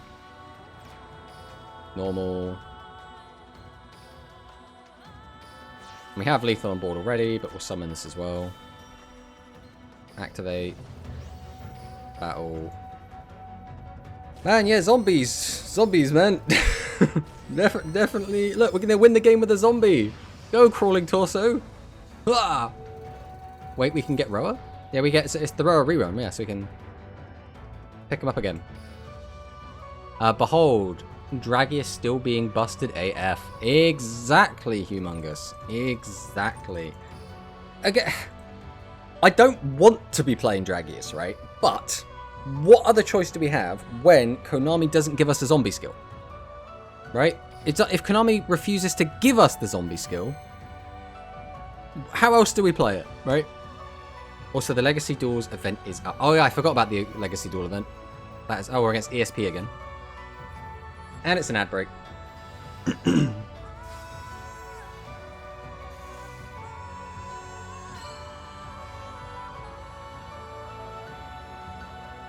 What's the other zombie even called? There's like another level 6 one. There's the Shadow Ghoul and there's one other. The level 6. Wait a minute. Level 5? Is it level 5? It was. Ghost Vicious, that's the other one. Yeah, I don't know. Zombies feel like they're in a weird place. I think Necromaid Nana, Shadow Ghoul, and Ghost Vicious are going to be like the better zombies to bring out, but maybe they're a little bit scared of bringing them all out.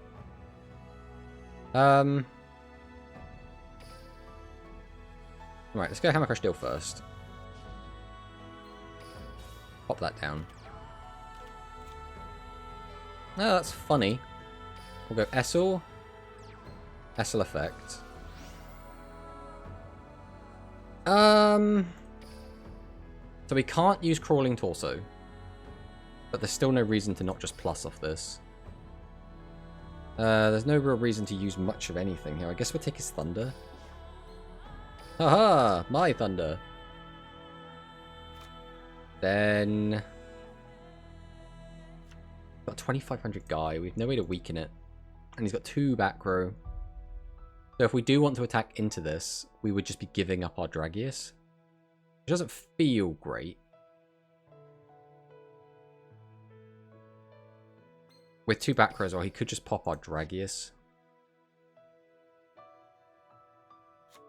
I think we're going to get a little bit greedy. And we're just going to do this. We don't currently have an Aqua, so I'm actually going to fire this off as well. We're going to use Hammer Crush. We'll just discard. We're just going to pop. We're getting very greedy here. Because we're going to basically let him have a free turn at us. But without our attack modulation cards, we're not super good in getting it in here. And having a Dragius for follow-up is still going to be really good. We also do have the Hammer Crush. The major issue here... obviously, we kept the card in our hand as well, which is pretty good against this, but... my evilness is going to have to wait then. I want to make Royal Rebel deck, and I need Roa. Well, then get to farming him. Zombies need another boss monster. A deck can't operate on only one boss monster. I mean, Aquas have had one boss monster this entire time, and nobody's saying anything. And Shelmy has been doing really well with that deck. Was sad to find out zombies don't have their own maximum. The other thing I want to say as well is that Royal Rebels were also doing very well with just one boss monster for the longest time. So there is that as well. Zombies don't get their own maximum. I couldn't even imagine. Mean we have plays with this. I'm just not like hyper thrilled about them. Right, we'll go Hammer Crush. We'll discard. We'll hit the new one. Yeah, that's all it takes. Summon. Guess we're going to summon this. We can't clear anyway. We might as well set the one that has defense points. Activate the effect. Weaken this. The issue is we get blown out by the trap, the combat trap. But most people aren't playing it, so maybe we'll be okay. Hey, thanks for the follow, mate. Alright, let's see if he's got it. Oh god, he's got it. Oh, he's on the barrier. Who's playing the barrier? And that's going to be the game. Well, we tried. I mean, to be fair, he had widespread Tribute to the Doomed and the barrier, so we could not have won that. I think that as well was we beat him so hard on the Aqua deck that he was like, nah, I'm done that. I'm done with that. I'm just going to play a real deck. Hello, Prometeo. Welcome, welcome. I mean, they played Growl as their second boss monster. They did, but Growl isn't like a real boss monster, you know? Like he is. But is he really? You know? No, you've got to squint at it, I think. But again, I think the Aquas are still doing fine with just their one boss monster. And it just goes to show that if you get like a good enough skill, like it can be okay. And Aquas somehow are still doing okay.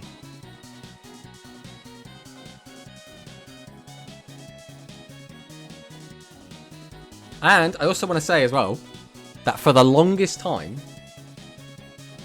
spellcasters, and this was in the physical game by the way, in the physical game, spellcasters only had 7's Rogue Magician and Dark Magician as their level 7 monsters for like the longest time. Now obviously, what people did with that was they would just stick a load of other boss monsters in, like Dragius, but let's not worry about that.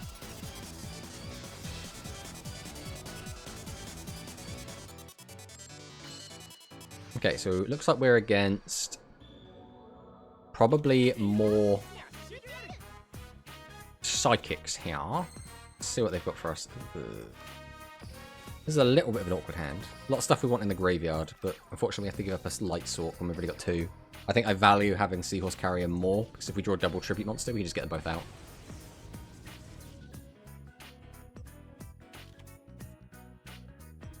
Of course, Psychic is always still going to have the problem where they're still not very good into set 3. Like, they need Esperard's effect to be live, and then they suddenly don't care about set 3, but... Hey! That's what we like to see. Tributes 2. Summons Esperard. Okay, Esperard's fine. No holding back. Brings back an extra body. Takes back the Diviner. Gets to summon out the Diviner. Use Diviner effect. Draw a card. Choose which card to discard. Discards the old card.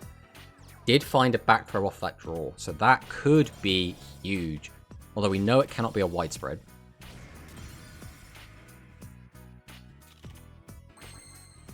Alright, let's go with this. We'll activate our effect. Throw our Hammer Crush down. Draw a card.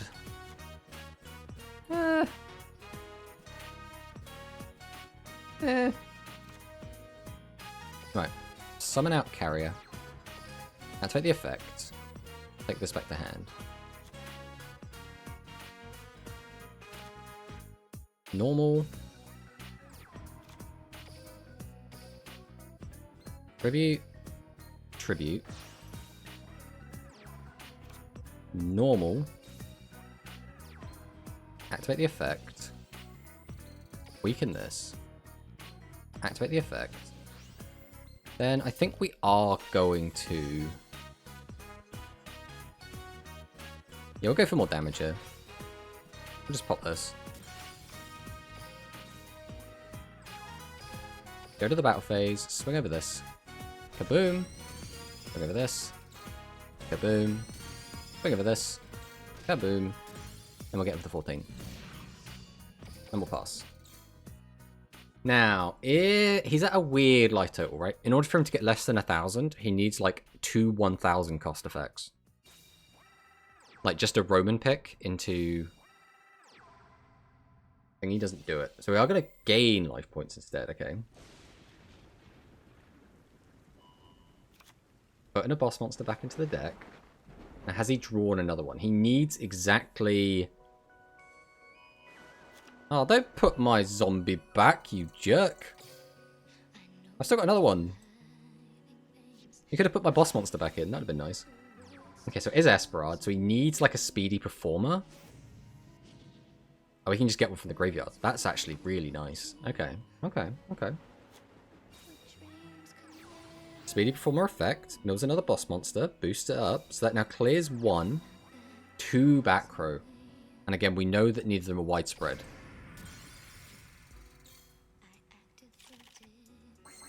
That's a really bad draw. Okay.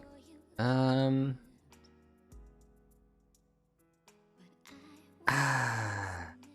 mean, it's kind of okay. We set? Probably just set this. If I run into here, he loses 1,000. Means he'll be a 2,100, which is still a bit of an annoying number. It's also not easy for it to just straight up kill us. We will just get battle. We will swing into this.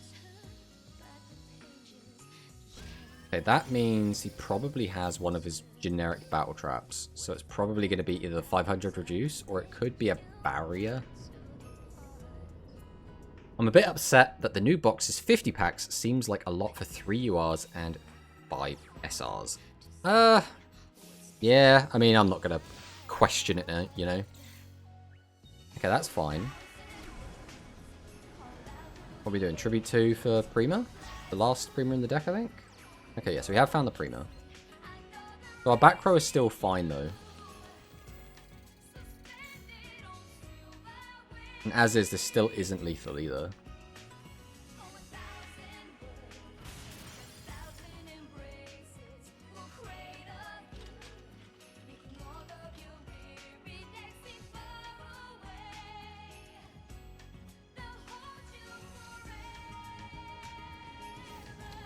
No holding back. Speedy Performer. Okay. Summon out the Performer.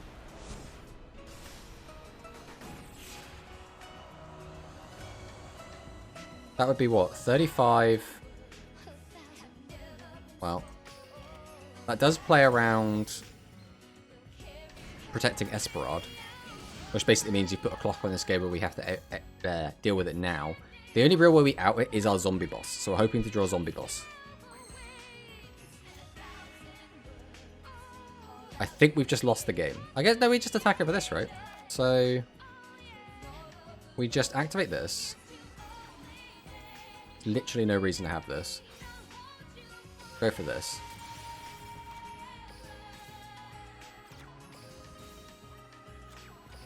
Summon, summon, summon. Attack! Aha, that will not stop me. Boop. We simply boop the snoot.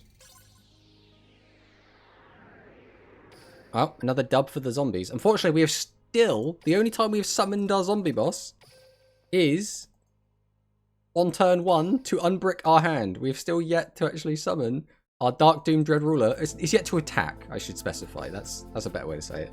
Is yet to attack. Hopefully we'll see it attack this game, maybe? Damn, zombies are crazy. Tier 1 meta threat zombies coming in. Ooh, okay. Is this going to be... Looks like this is going to be a rebel. Is this new rebels or is this old rebels? That's the new question. We're going first, unfortunately, with Essel in hand. That's always a bit of a stinker, but it is what it is. Go ahead and use the Ham Crush deal.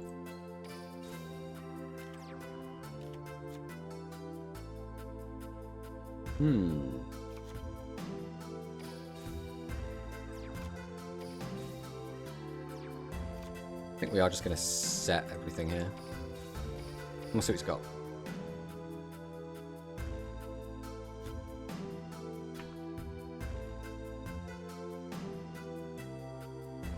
Now, are you going to be based and use the new zombies? Or are you going to be cringe and use the old zombies? Zombies? Beans. I'm using zombies. Okay, we're setting. Setting. We're setting. We're setting. Okay.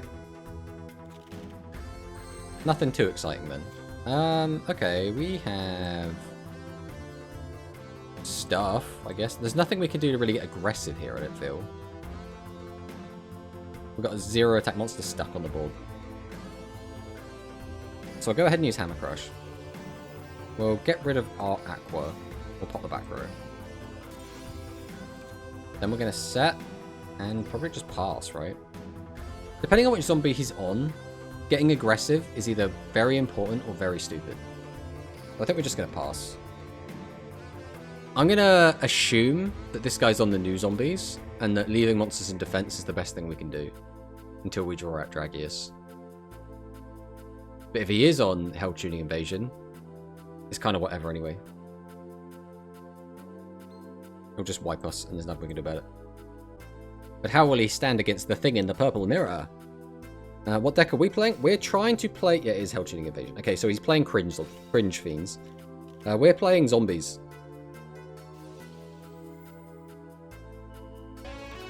Puts that back. Icy Gamer with the raid. Welcome, welcome on in. Icy and the Raiders. You've caught us trying to play a zombie deck. Unfortunately, it doesn't actually have very many zombies in it because there aren't very many zombies. Obviously, we're playing Cringe Fiends. Yeah, so basically, there's the... Oh, okay. I mean, we can still do stuff with this hand. There are 2 different, like, new Fiend skills, I guess, that have come out. There's one Fiend skill that's very, very good and has been very dominant over the last... we do actually have... this. There we go. We have the Icy emote, or Icy command. Give a shout out to the boy, the man, the myth, the legend. I do actually have to take my turn before I just randomly lose to the timer though, so we will use Seahorse Carrier. Grab this back. We will summon... I think we basically have to prioritize these. 2 level 4s is the issue. Ugh. Summon... Summon. Activate. I don't know if it's worth 300 life points just reduced by 300. Maybe. If I get that down to 0, can I just win the game?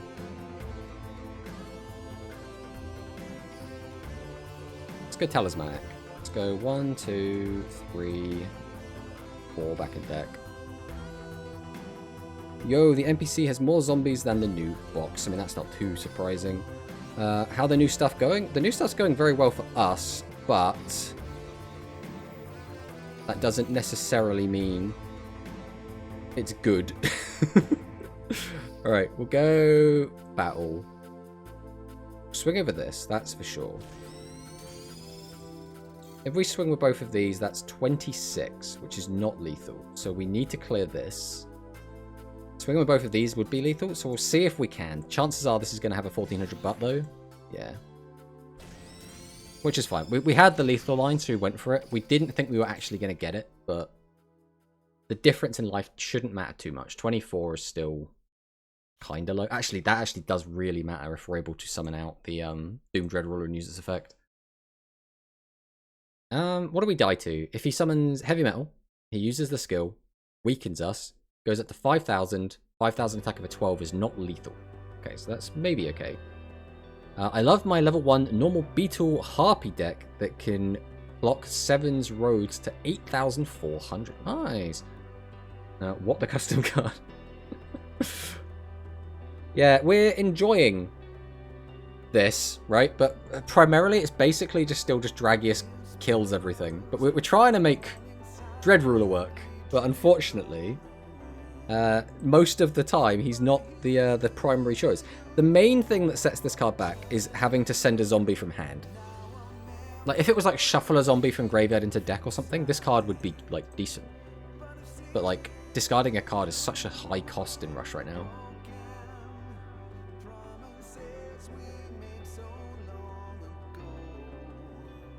I'm trying to think what we die to, right? Like, Invasion plus Buyer doesn't kill us. Just a straight heavy metal doesn't kill us.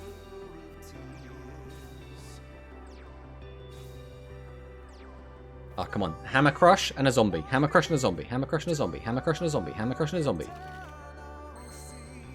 We got the zombie.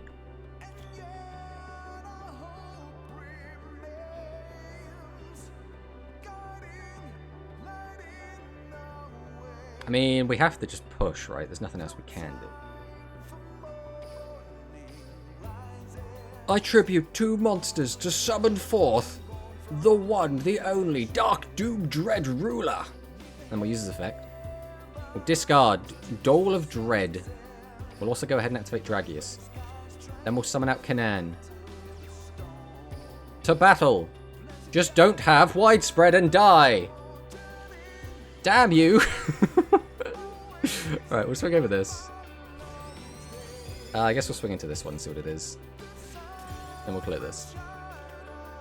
Okay, we did attack in the right order, thankfully. Oh, if he didn't have it, we finally would have got a win with, specifically, the Dread Ruler. We had the perfect situation set up for him. But, alas, our opponent had drawn the out. We're in a similar spot, though, where... What kills us? So, again, he could go... Specifically, Buyer and Heavy Metal kills us, right? Because he goes up to the 5,000, attacks over for 36, and then hits in for 12, 48 total. That is the line that kills us. I don't think anything else kills us from this position. And we've got an okay follow-up for next turn as well. So if he's got Heavy Metal, and he's got Buyer, it is the GG's. But there's nothing we could do to like play around it anyway. Chance of him having a Heavy Metal should be quite high. Chance of him having a Buyer should be okay. He's already got 1 engrave. Should have 2 left in the deck. 14 cards left in deck.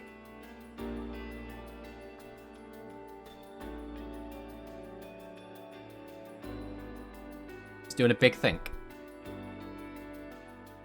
Oh, actually, he's got Karibot engrave. So he could... No, he's got all 3 Karibot engrave, right? 1, 2, 3. Yeah, okay, so we don't have to worry about that. Set. Hell Tuning Invasion. Flippy. So he has double Buyer. Oh, has he got 2 boss monsters, but he can't summon them both? He's going to shuffle back 2 Karibot.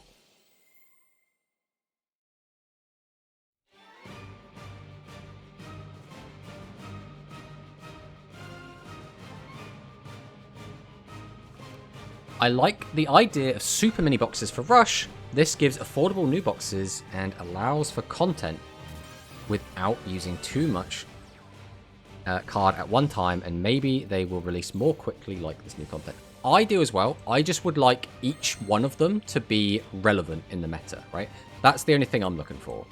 I think when they come out and they feel a bit mid, like this one, it's just a little bit disappointing. It's like, oh, could you give me something that's going to shake things up rather than something that feels a little bit underwhelming, right?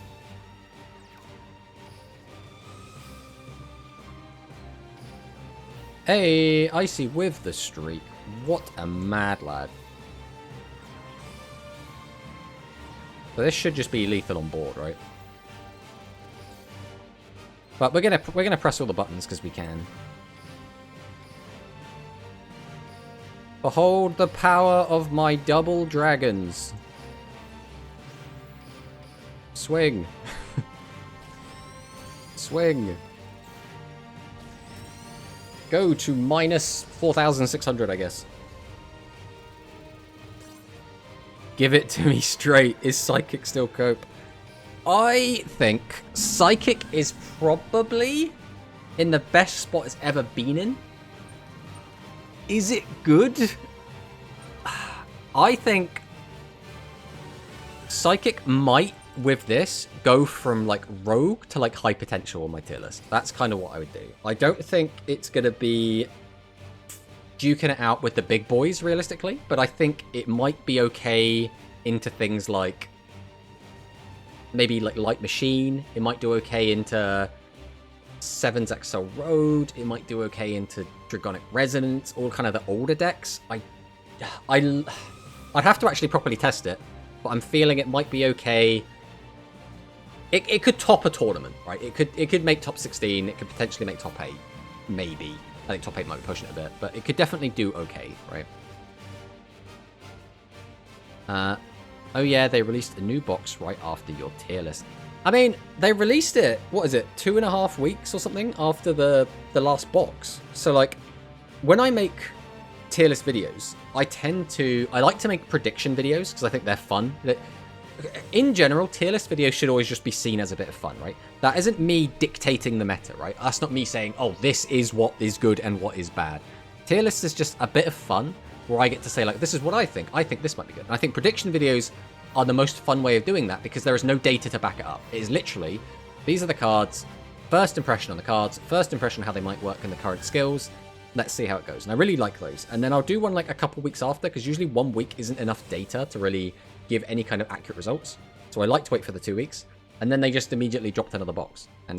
But again, I don't think this box is going to like shift the meta much. So I don't think like suddenly like the tier list is now invalidated or anything. I think I still pretty much stand by that list and everything in it. Maybe like Cyburst drops off a bit. Maybe Thunder Aggro goes up a bit. But I even said when I made that list, I really thought Thunder Aggro could go up, but it just hadn't been... It had like no results, right? And if it's not... Is it not topping? And it's not winning anything. How can I justify putting it higher, right? You think Rush will get ban list anytime soon? I would like... So this is my wish list, right? Bring out a new restriction list, and all we do in it is we hit Essel. We don't hit anything else. Nothing else needs to be hit. We just hit Essel. Now, how do we hit Essel? I would like to see it get limit 3, probably, because I think the most obnoxious way to lose to Essel is when it hits a Dragius, and you just cheat out a Dragius for free. So I would like to see Essel go to limit 3. As for skills and doing like a skill change, I still would like to see heavy, what's it called? Heavy Hell Tuning Invasion changed. I can't really decide on how I want it changed. I've seen so many different ways that people have decided they want to fix it. The way I want it fixed is to fix the issue of I don't like when I can have a board get completely nuked and my opponent hit me directly a bunch. That's the thing I don't like. So, to stop my entire board getting nuked, I think the best way is to change it so you can change the position of one monster on your opponent's field. You can make one of their defense monsters become attack mode, and then you can pop that. I think that is what I would like to see changed. That way you could still use Invasion to destroy face-up monsters, which is still really good. You can still use Heavy Metal to destroy maximums, because we don't affect like the level changes. And you can still punish your opponent from getting overly aggressive by killing their high-level boss monsters if they're not playing low levels to like play around it. But it takes away the mindless, oh, I just flip your whole board up, wipe it all out, and attack you directly. That's the bit I don't like about it. Does Rush need a ban list? Realistically, no, not really. Like I said, I think Essel is the only card that I think could do with getting hit. The meta seems varied enough. But, so my answer to that, Kazumi, would be, right, I would always rather have a diverse meta rather than a, like, tier 0 meta, right? I think the more decks that are playable, the better. And you're correct, right now, there are easily 5 decks jockeying for the best deck. I think it's pretty much we know which one is the best out of those 5, but there are kind of 5 fighting for that spot.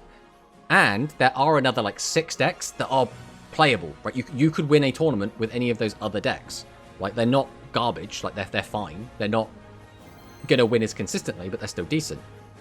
But I think Essel is a card that does breed toxicity. I think it's a card where you can just win a game out of nowhere that you had no right winning.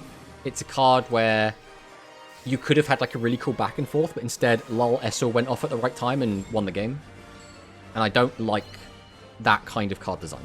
So I don't really like Essel in the game as it is. Ugh. I like it's Essel, but it's turn 1. Well, we don't have a ton of options. Pew pew. Fantastic hits, though. Oh, actually. I think we set this because of the deck we're against. This way it forces a Hell Tuning invasion. The issue is, if we leave it face up, he could heavy metal it without having to use the skill when he gets to keep an extra card. So we have to set it here. I think the need to nerf the Magnum skill because it does too many things, it sacks too easily. So I don't hate the skill, right? I hate the monster itself. I think what we need to do with Magnum Overlord is release more cards into the game that stop us from just randomly dying to it. So just a few more defensive options. I want to see Negate Attack come out. I want to see Emergency Evacuation come out. Those sort of cards. But what I really want is to gain 2,000 life points. I think that will actually solve a lot of the issues that we're having. Why have we summoned 3 monsters before we did this? Ow. So we take 23. That's fine. Like, come on. Any of our plussing monsters. Give us... so Dragius plus, like any of our cards that plus is basically game. Okay, unfortunately we didn't get the Dragius. But we can still do this. We'll summon. Take the effect. Grab back the Canaan. Oh, normal. Normal. Tribute 1, Tribute 2. Now, if we reduce, I think it actually hurts us more than it helps us, because it puts us in range to die. Unless... So we can reduce his attack by, what, 14? Plus 3, 17? Put it down to 600. So a 600 attack. He'd have 1,600 to get in the way of our 5,000, 6,000, 7,000, 8... 5, 6, 7, 8,100 minus his 1,400. Is lethal, right? So I go TSA.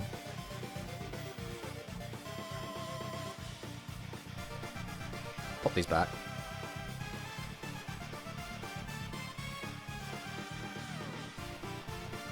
Weaken that. I think I haven't done the maths correctly, but that's fine, whatever. If we die, we die. Swing! Swing! Swing!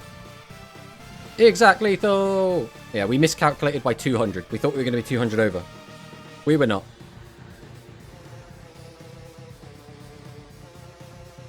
Yeah, so Dragius still seems fine, you guys. I think, you know...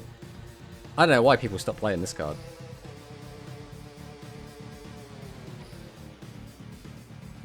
Alright, let's catch up.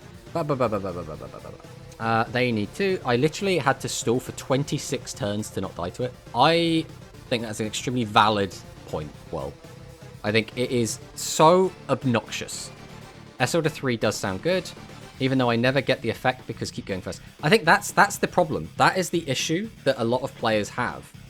Is so often you won't get the SL effect off, and then you'll trick yourself into saying, "Oh, it's bad, right? This card never does anything." But then you forget about all the times that in other people's games, it's just straight up winning them games, right? It's crazy how good the card is when you do see it going second, right? It is absolutely bonkers. Like, I played so many games where I milled a Dragius off it and just won the game on the spot because of it. Like, it's so obnoxious. And it just feels like, oh, I just got lucky to draw into it, then I got lucky to mill into the correct monster, and now I've won the game.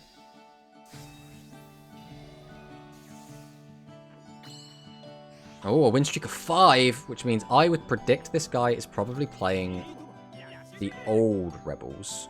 Well, once again, we're going first with double Essel.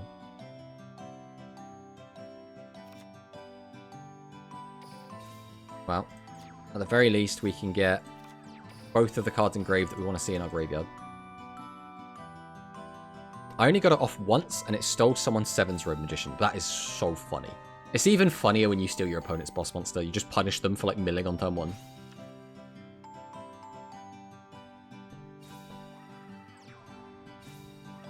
So basically, they are just drip-feeding cards that exist into this new style version, kind of rekindling the love and excitement of all cards, kind of like a remaster of the game.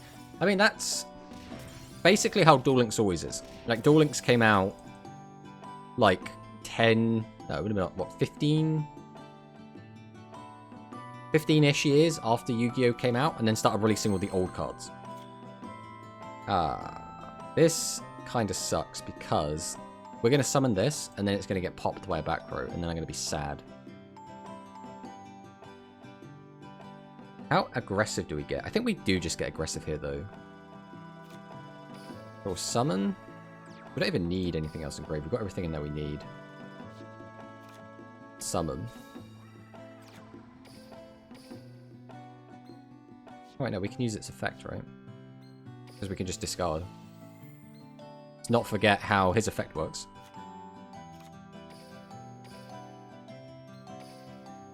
Tribute, tribute. Normal. Normal. Activate. Discard. Battle!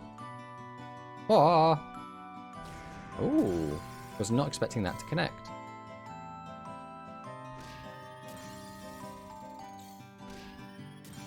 And we'll pass. Alright, things are looking okay at the moment. Seems like a nice way to do a power creep, although I assume that will eventually happen in Duel. So, again, because Duel Links are split into 2 games now, right? There's Speed, which is like regular Yu-Gi-Oh! Like all of the shows that you watch, Loz, right? That's kind of what Speed is. Speed is like a simplified version of that with like this, with only like 3 monster zones, 3 spell zones, half life points typically. Oh, did you just draw all 3 off the top? Or maybe you didn't. Maybe you didn't. It's not. And then there's Rush, which is what we're playing now. Speed has basically caught up, pretty much, to the modern game. It has all the same mechanics in it now. Tribute to the Doomed. Okay.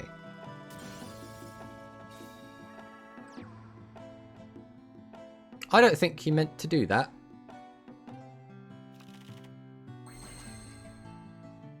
Call it a hunch.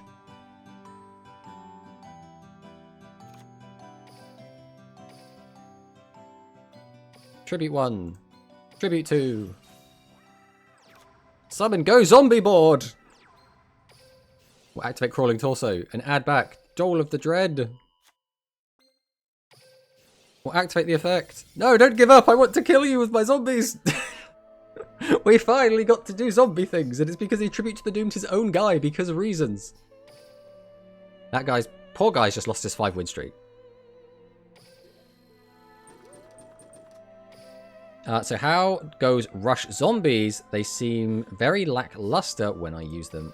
They're doing great. I don't know. You just put it in Dragius. Just put it next to Dragius, and it seems to do fine. I mean, we've lost 1 game today. Yeah, we are 8-1 today with our zombies. Are the games themselves, Speed, Rush, etc., different enough that they produce their own metas, even when they get the same? So Rush is a completely different game, right? It kind of uses the same skeleton of you still summon monsters, you still tribute monsters, you still have life points, you still have spells, traps, and monster effects, right? But they are fundamentally very different games. Rush, you draw to 5 cards each turn. Both games use different cards that have a little bit of overlap. Hey, is this Nanao? I think that's Nanao's name. I'm really bad at, like, reading Japanese is the main issue. Yeah, that is Nanao. This is Nanao! We played in his point battles! Now, is Nanao on the cringe fiends, or is he on the based fiends? Let's find out. We're also going first again, which is, like, fun. We kind of want to go first, right? But it's just very odd that we've gone first so many games back to back to back. Let's pass on this. Let's see what he's got. Matt, how the fudge do you remember all this? I don't know. What do you want from me? Hello, Mr. Tomato. Hello, Sakadetsu. Welcome, welcome on in. Alright, let's go ahead and use our skill. Let's drop this down. Give me a nice draw. Ooh, that's pretty nice. How do we want to play this? We've got 3, 4, 5 bodies to work with. We can tribute with this. There's no like good way. We'd have to end on this, which I guess is fine. We'd have to discard this. Right, let's go for it. Hey, thanks for the follow, anime fan. So we will tribute 1, tribute 2. Summon out the big boy. Go ahead and activate his effect. Then we'll normal this. We'll tribute 1, tribute 2. We're gonna use the Hammer Crush, because I don't want to run into something annoying. We're gonna summon, activate Crawling Torso, take back the thing in the purple mirror. We're gonna activate his effect, discard, go to battle, we'll swing and see what he's got. We did have a 0. We need to hope that he's got another low defense. The punish. Feels bad. That was the only one! The only one we couldn't get over! Oh, we got greedy, we wanted the 3500 direct. Okay, this does, though, hard get punished by Doom Metal. So let's see if he's got it. Let's see if he's got Doom Metal. Because that hard destroys what we've got here.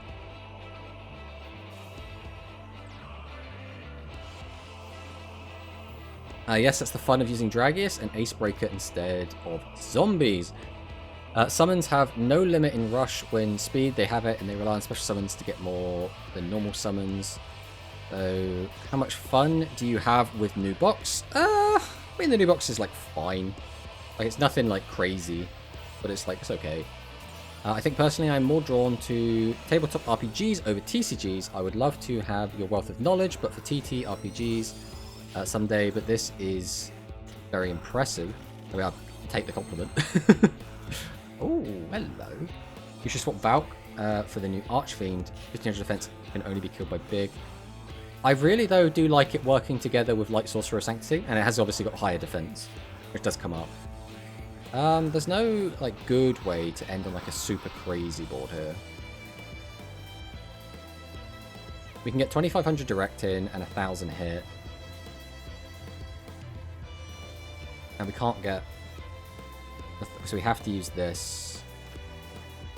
Unless we discard this for this. Which is an option.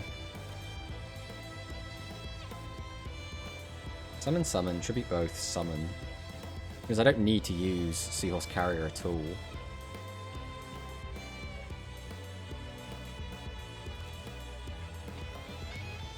We're going to summon. Activate the effect.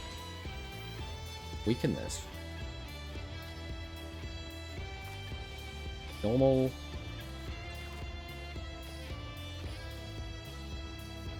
Tribute 1. Tribute 2. Activate the effect. Normal. Activate his effect. Burn! Go to battle. I really want to get that 35 in direct. I'm so greedy. Like, I'm just so greedy. Yeah, we're getting that 35 direct. Boom. Again, this still hard loses to Doom Metal. But he has to draw Doom Metal and 2 other bosses. So, like, if he draws all 3, we just die.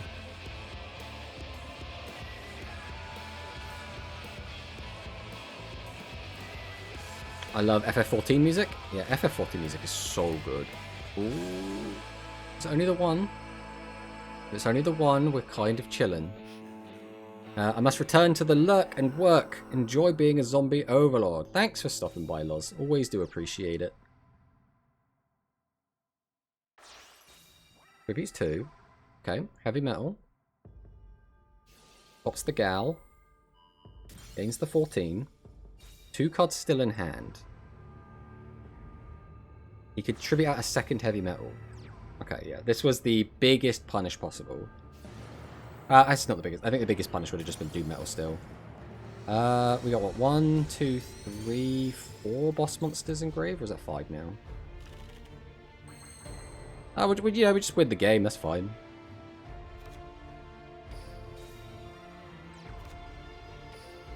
Well, normal. I'll take their effects. Take this back. Take this back. Normal.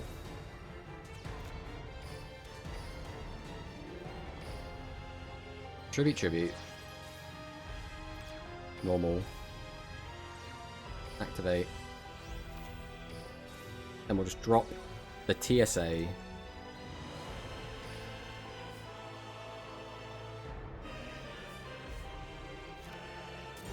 And that's going to be the game. Oh, that was a good one. I feel like we don't have many games that are like showcasing the deck. I don't think I'm going to make a video about this, but just in case I do, I want to save some replays.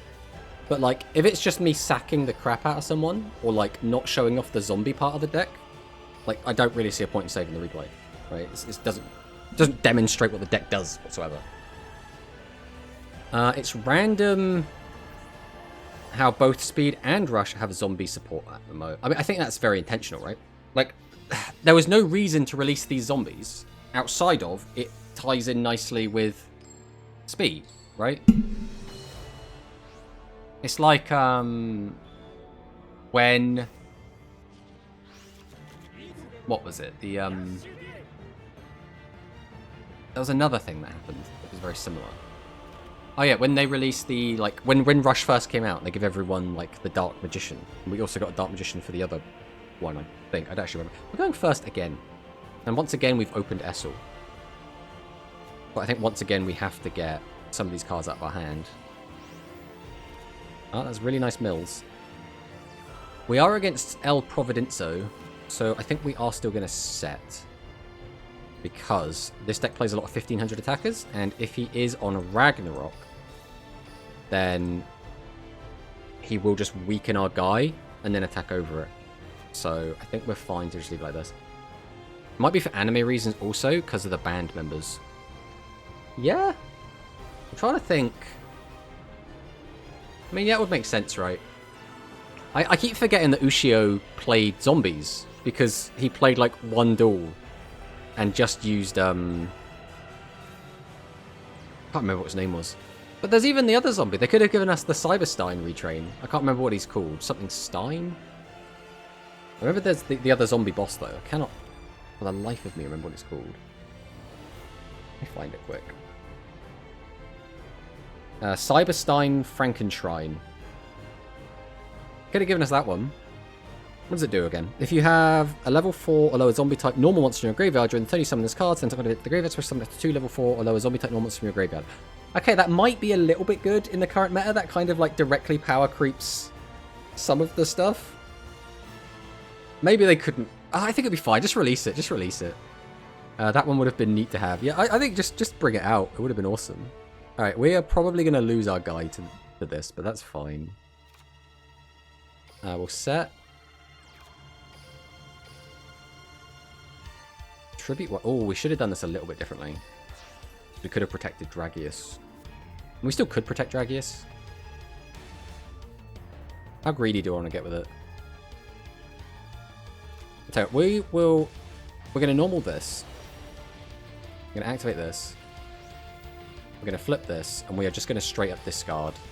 Because I could have summoned and then got the card back and discarded with that. But I think I prefer this.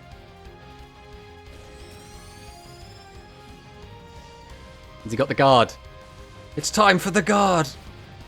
Here comes the guard! It's got to be the guard. Hey! It's the first time we've seen it actually used today. Even Legacy Duel's got zombie support. What did we get, like Bones as like a loner deck or something? Another potential stopping the attack there. So he might have another guard. and he chose not to use it because he doesn't want to shuffle his Femtrons back into the deck. Sadly, no Bones in Legacy Duels, though. Come on, Konami. Where's Bones at? Do you know what? I legit think Legacy Duels should be entirely used as like an advertisement and just have the entire thing be loner duels. I think I'd really like that. Unfortunately, there's not really a ton we can do here other than force out a copy of the Guard. We also don't have another zombie to protect our Dragius, so if he's got the widespread, he's got the widespread, unfortunately. Swing!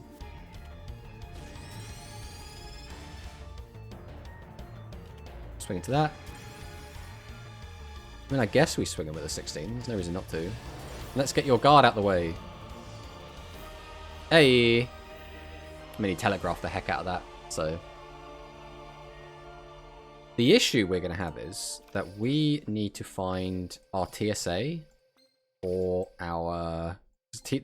We basically need TSA to out a maximum, which looks like his entire strategy is just stall until he draws max.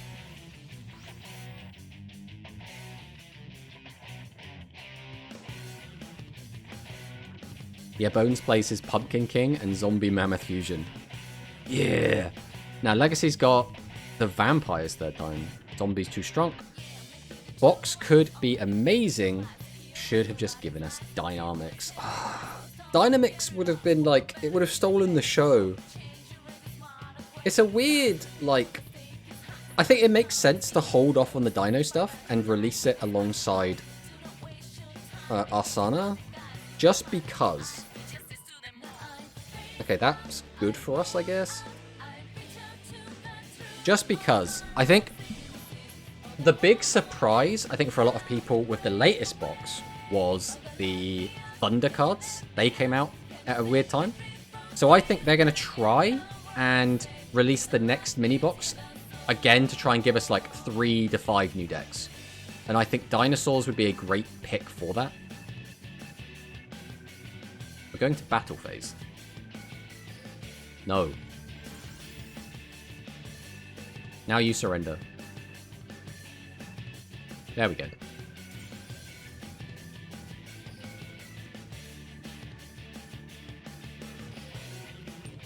I was of the opinion that either they should have given us dinos immediately and had them kind of be okay, or give us dinos, like hold off and give us dinos when fusions come out and give us the maximum, the fusion, and all like the trap cards and the main deck monsters all at the same time, because then it would have felt like, oh, this is the dinosaur time, this is really cool. And instead we got kind of drip fed them via the rank rewards, which just feels really bad. I mean, we also thought Beast Gears would at least get their field spell, but hello, by the way. Hello, Colossalus. Oh, yeah, it's... Who even knows what's going on with Beast Gear World? Like, previously, I kind of get it, right? Dragius has been meta-defining for a long time, and before this box, I think Seven's Axel Road was actually a pretty strong deck as well. So, like, I understand not wanting to hurt those, but... Like, if you bring it out now... Like, yeah, it still doesn't really help Beast Gears. Like, they're still past their prime now that we're post-maximum. But it still would help Royal Rebels, kind of. I don't think Royal Rebels need it, realistically, but it does a little bit. Helps Machines, which, again, still haven't got their heyday yet. Right, we'll draw for turn. Oh, there's Valk again. Once again, though, we have managed to go second and not found our Essel. Feels bad. How about Essel off the top? I mean, that's still fine. We probably... We got to respect the back row, right? We can't not, surely. How much damage have we got if we ignore the back... If we disrespect back row? We've got 1, 2, 3. That's 1,800 off of that. Swing, swing, swing. If we pop that, we can get this thing down to... This is just lethal. This is just straight lethal no matter what I do. So, Hammer Crush.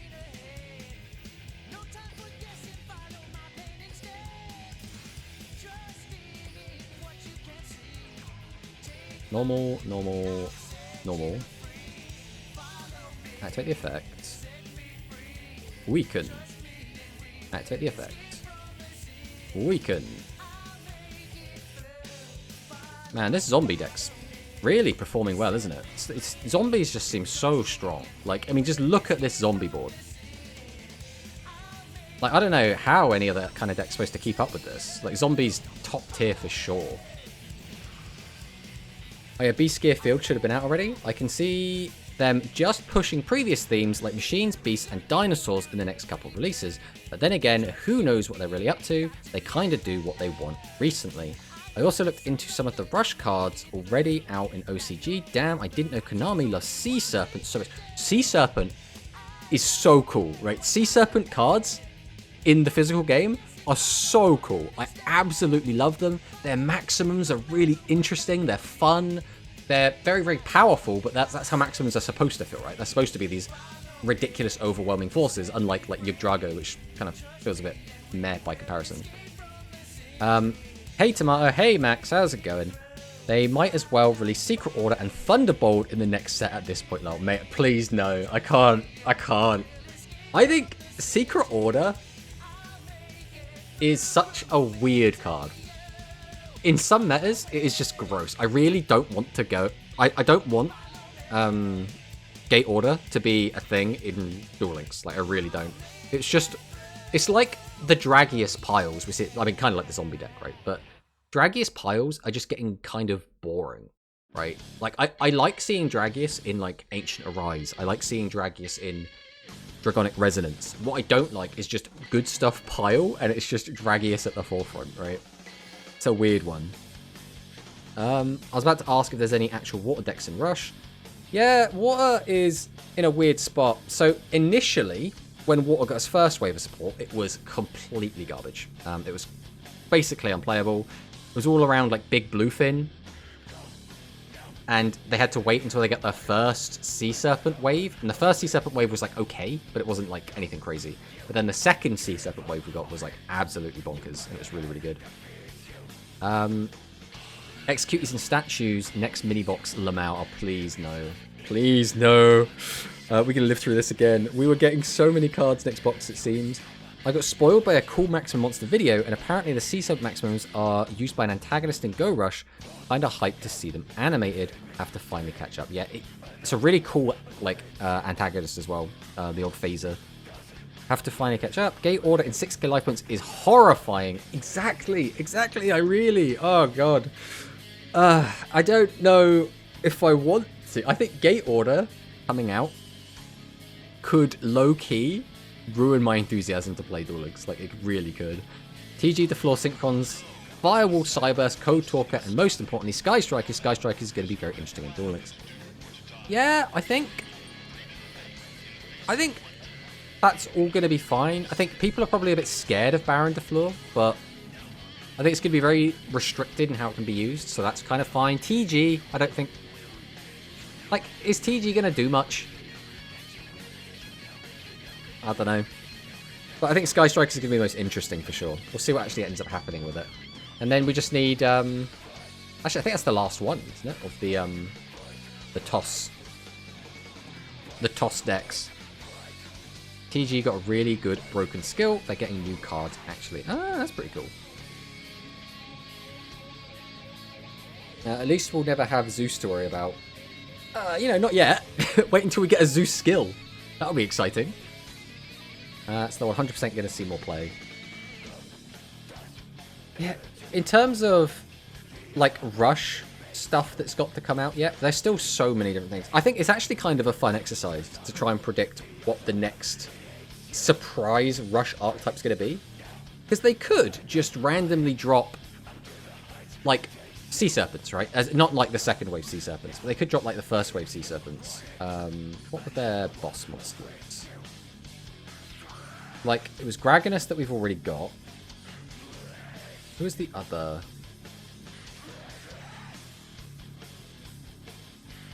Graganus is the one we've already got, right? I'm pretty sure it is. They can bring out Salvage Wolffish, but I mean... Salvage Wolffish would be okay, maybe. Headbutt Cachalot, we still haven't got. 2500 attack guy. Pretty sure we haven't got that. We can't have it, right? I'm going to go to the deck editor quick and just take a look at which Sea Serpents we've actually got. Let's get rid of this overlay quick so we can actually show everyone what we're doing. Alright, what sea serpents are actually in the game currently? We have none? Oh, is it a fish? Is that the one I'm thinking of? Ah, yes, it's Battle Shark Samagellon. This is the one we've got, which is just completely garbage. We still have yet to get Resonator support, probably 2, and Blackwings. I wouldn't be surprised if we got Resonator support with the next, like... So there was that thing that was leaked, right, on DLM, which showed, like, Hot Red Dragon Archfiend or something, or some Red Dragon Archfiend card. Give me Blaze Fiends or Sea Serpents early, then I'm happy. I think Blaze Fiends should come early. I don't know if now early is too early, right? But I think that would still be fine. The pickup box showing all the reprinted cards. Yeah. The early fish stuff is prime trader filler. Yeah. The thing is, the fish get some, like, really good stuff later, right? Because, like, currently in, like, the physical game, the fish deck is nice. Like, it's not, like, a top-tier deck or anything. But it's a nice deck. Like, they get Wave Fusion to fuse from the graveyard. They get a load of 2,500 boss monsters. They get access to a multitude of different fusion monsters. They get a lot of attacking directly options. They get the ability to be protected from effect destruction. They get piercing. Like, fish is looking really nice right now. Which is why, again, I'm not sure they should be releasing any of the, like, older fish stuff. Because fish is another weird one, where fish are one of the few types that don't get a spell trap, like, hate. They just don't get a pop. Which just feels really weird. There's just a few types that just don't get one. And fish just drew the short end of the stick with that. I don't want to see Sky Striker yet, but on 20 card format, CC will be a key.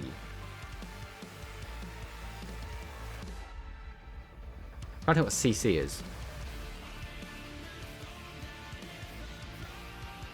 I got nothing in my brain. No, I cannot think what CC is. Also, Tomato, I got 2 replays to share. Would you be down to check them? Cosmic Cyclone, yes.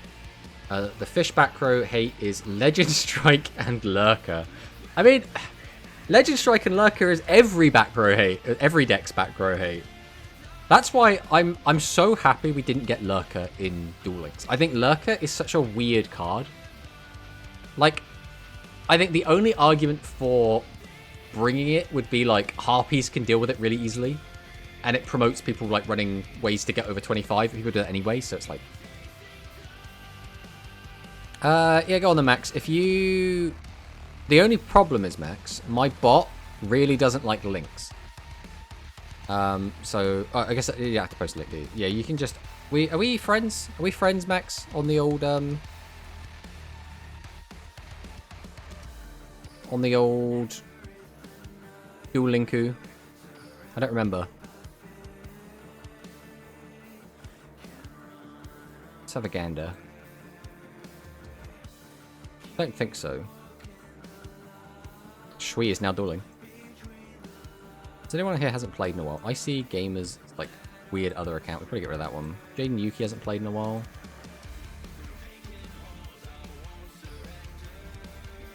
Right, we'll remove a friend. Let's make room. Alright, well, I'll stick this on screen for a sec. I'll chuck it in chat. You can add it. And then, yeah, you add me. We'll probably play another game. And then, once you've added that, we'll go and check it out. Yeah, what's going on? What's going on, Max? Hey, Alpaca. Fuck, we're looking at? We were going to look at Max's replay. Have you added? I saw my name. You saw your name in the list? I don't know what your name is. If it doesn't say Max, I just get confused.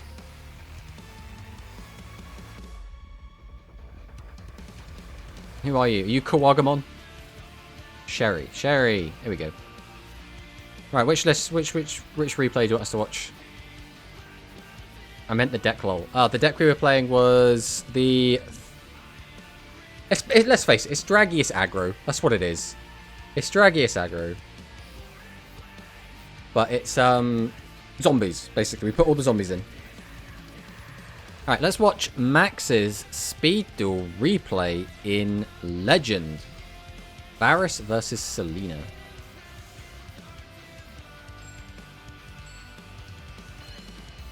Watch second first, the first one. Oh, it's too late for that, Max. Come on. This is my cog rank up with Lunalight. Okay, let's have a look. We've got Collider check. We scale Tiger. Tiger effect. Bring back. Then we're going to Xyz into Kagutsuchi.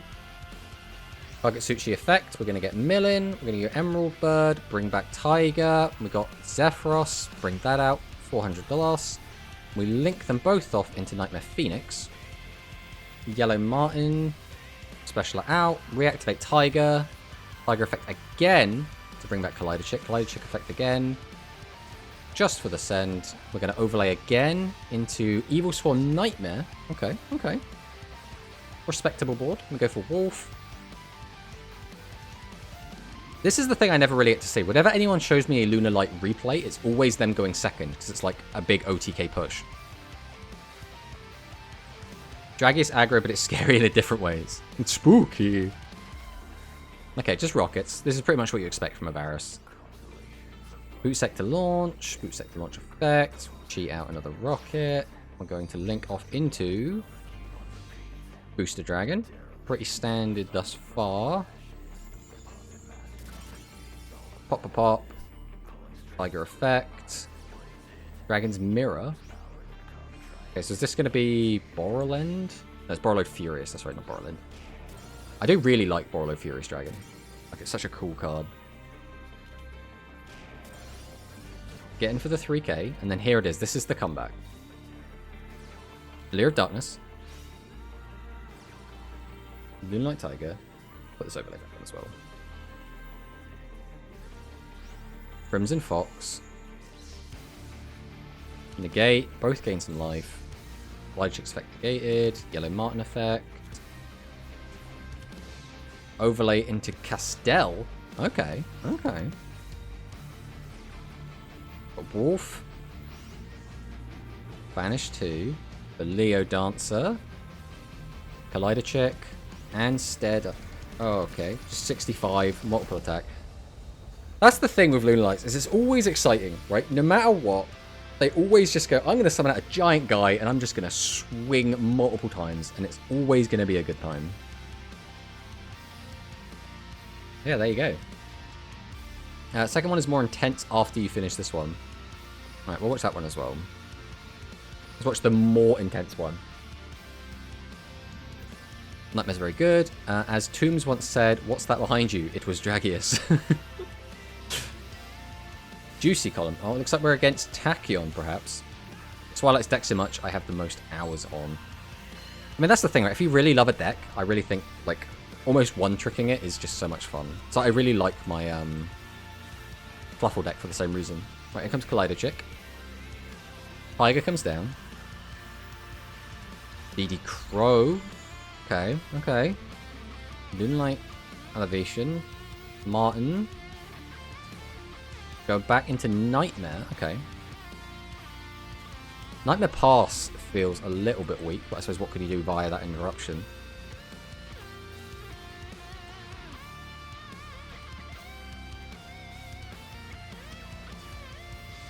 Goes into Orcus. So is this where we use our...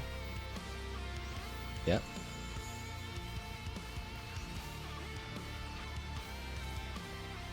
Alright, Tiger... Cyclone. Man has the out to everything, doesn't he? Right, Black Sheep. Tiger again. Tiger effect. Collider Check. Negate. Yellow Martin. Overlay into Kagutsuchi. We're going to go for the big mill. Avail! Oh my god, this man! How much interruption does this man need? How much of his deck is just non-engine? What the heck? Gets the Transmigration. Everyone's sick of seeing that card already. Right, Swart Shard comes down. Interstellar Dragon. This has got to be the Tachyon Dragon, right? There's no way it's not. Safer. Spiral Dragon. Spiral Dragon effect. Cypher Dragon.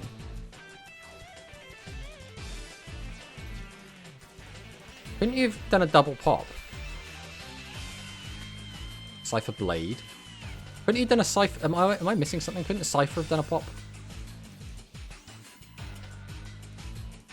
And obviously now he hasn't got a Tachyon Dragon down.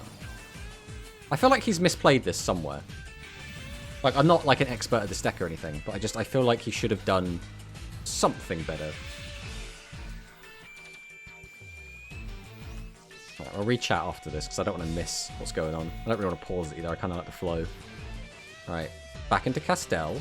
So now what's Castel hitting? Are we hitting the Transmigration? Because the Transmigration has to be set because we don't have Cypher. Not Cypher, we don't have Tachyon. So here comes the Transmigration. So we just force it out. Last card in hand is Wolf. Wolf effect. Be used into Leo Dancer, and that should clean things up, right? Boom, yeah. Nice. It's always nice when you only have one card left. Imagine if that last card in hand was another Veiler. Just imagine if that was a Veiler. This was a painful duel. I'm a shameless Madolche one-trick. That's what we like to see. And it's a base deck as well. Who doesn't love seeing Madolche? A lot. Also had to bait out the counter trap. What an amazing duel. I have no clue what's going on. Alpaca, you should play some speed, right? Now, I get that a lot of speed players don't like playing Rush. A lot of Rush players don't like playing speed. I personally love both. Now, I'm going to always love Rush more, but I really do love speed duel as well. Like, it's so much fun to play speed duels. Dingirsu flipped down because of the target protection. Big fusion, yeah. I have no problem with Rush. I mean, yeah, it's just... well, when I play it, I play it when I feel like it. I mean, that's exactly how it is, right? I basically will play Rush until the meta gets stale, and then I'll swap onto Speed. And then I'll play Speed until the meta gets stale, or until, you know, Rush becomes unstale. That's basically how I like to flip between them. Big boomer Yu-Gi-Oh energy. But I am still going to invest some more into speed stuff. I mean, yeah, that's exactly what you should be doing, right? Like, if you're loving the game, by all means, just go, like, all in on your format, right? I think people do the opposite as well, where... So some people will literally be like, no, this is my game, and I hate the other one, right? And that's an extreme, right? And I think the other extreme is people that feel like they have to play both, they have to support both. And it's like this weird... They almost like guilt themselves into doing it. And I've seen a couple of people do this, and it's a bit weird. And I think the best thing to do is just play what you want to play. If you're enjoying one format, just love your own format. You don't have to like hate on the other format. You also don't have to force yourself to play the other format. Just play what you're going to play, right? That's the best you can do. I guess I'm just not as big into Yu-Gi-Oh! As I thought, lol. Barely even playing Speed. The thing is as well, I think a lot of people got into Yu-Gi-Oh! Like I certainly did, by the show, right? I grew up watching the show. Watching Duelist Kingdom was... like, opened my eyes to, like, this is awesome, I want to do this. And then I got into the card game, met a lot of people playing at tournaments, and it kind of went from there, right? So, because of that, I'm always more into card games that have anime attached to them, which is why I was big into Vanguard. Well, I guess I still am big into Vanguard. I've tried to get into some of the other ones. Oh god, there was a card game anime that came out, like, a year or two ago. And I remember I watched the whole thing, but it really wasn't capturing me. Like, the Shadowverse anime was pretty good as well. I quite enjoyed that. But yeah, anything that has an anime attached to it, I'm generally going to be more invested in. I do still really like Magic the Gathering and stuff, but that's because I had friends that really wanted me to get into that, so they kind of forced me into it, and now I'm in that, you know, ecosphere. By myself, preferring to play another game at a time. Barely been playing Rush, I mean, yeah, that's fair enough. It's been like hit or miss into Yu-Gi-Oh! As a new player right now, honestly. If you're an older player, you don't really put much into attention. Just play what you really enjoy. But people seem to be very desperate on sharing. Hate both formats. Crazy. Yeah, it's a bit weird that it goes like that. I only really play Rush, but... Well, mouse, let's do this. But I like to play some Six Samurai or Trickstar games once in a while. I mean, again, that's the same. Like, I really do love Rush, but I'm quite happy to jam some Fluffle games, right? Fluffle Orchest or just pure Fluffle. I absolutely love them. As soon as new support does come out for those decks, I will be jumping back into Speed, like, trying to climb up. We did almost hit Cog as well with our Fluffle deck, which we were quite happy with. So, you know, we got that. I'm very hyped for Sherry release. Already made a deck with her cards in it. Even have a replay of me beating Shooting Stardust with them this week. Nice. Sherry is my main fave. Based Trickstar player.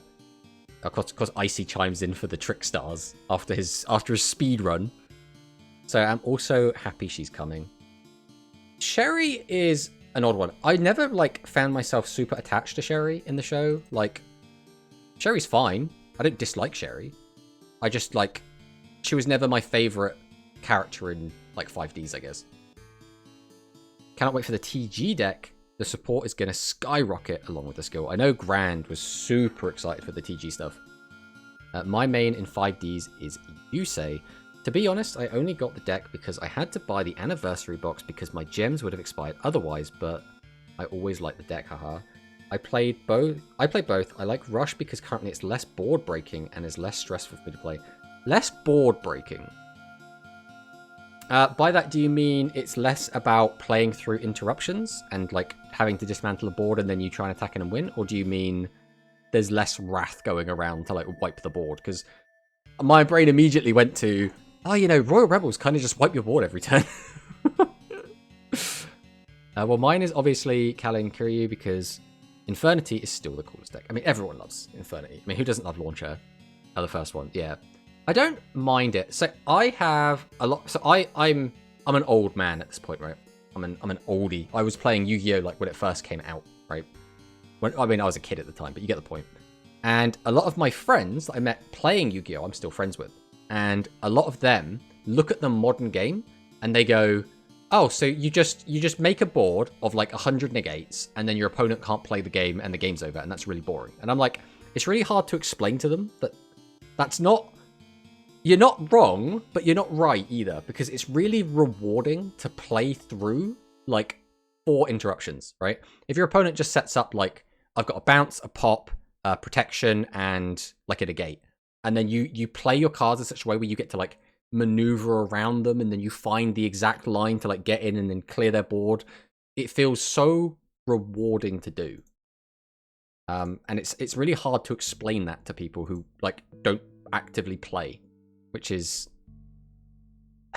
It's disappointing, I guess, is the word I would use. Fair enough, the value of the box is crazy, so great investment. My brain went Royal Rebels 2.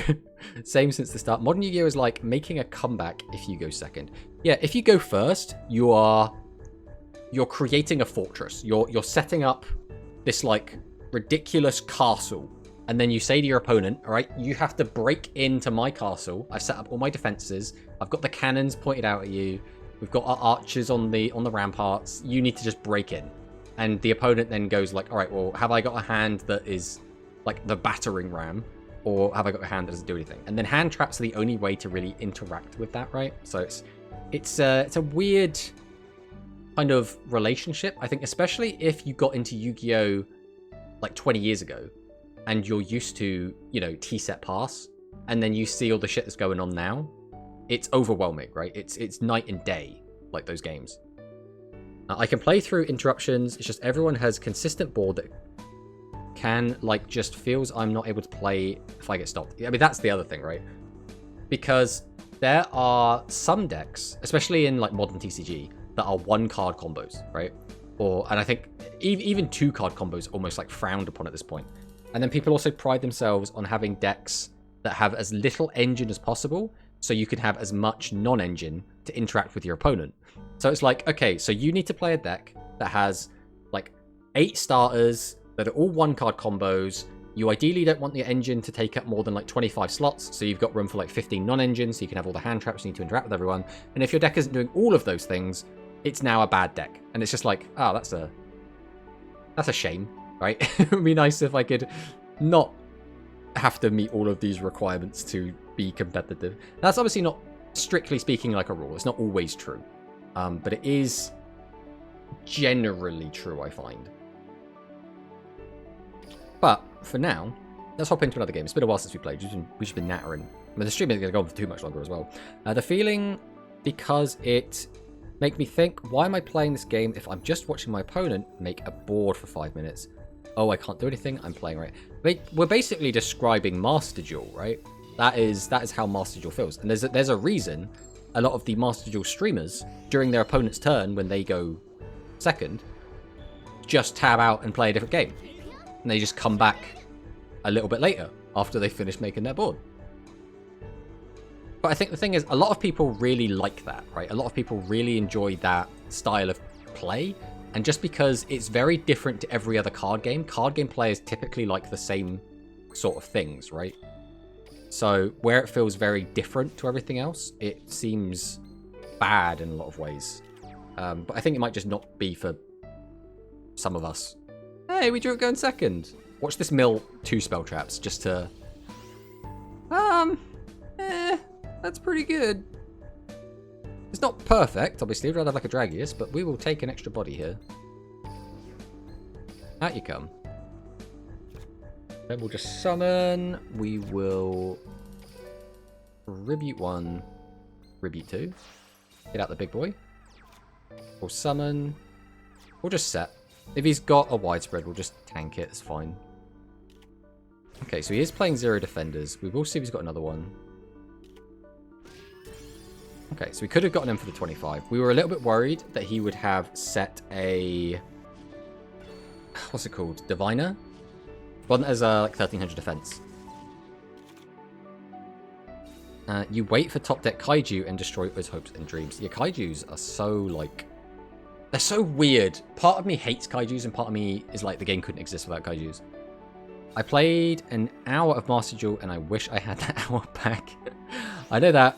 That's why speed is my favorite, because I can draw it with smaller size. Yeah, that's exactly it. And the skills completely change, like how the game feels and plays.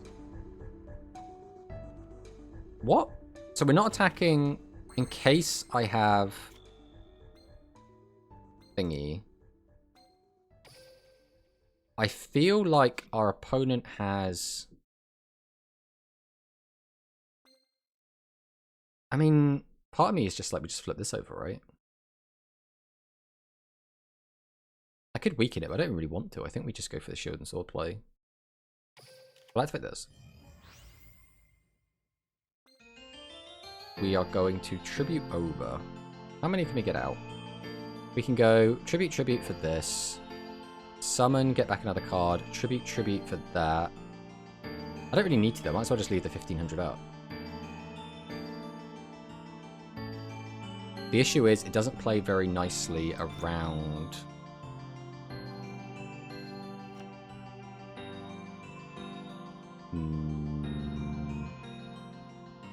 Okay, this I think ends up being the best board to make.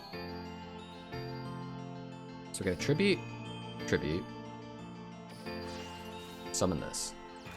We're going to normal. We're going to go ahead and activate also. Grab this back. Then, we can activate Hammer Crush, discard, pop this,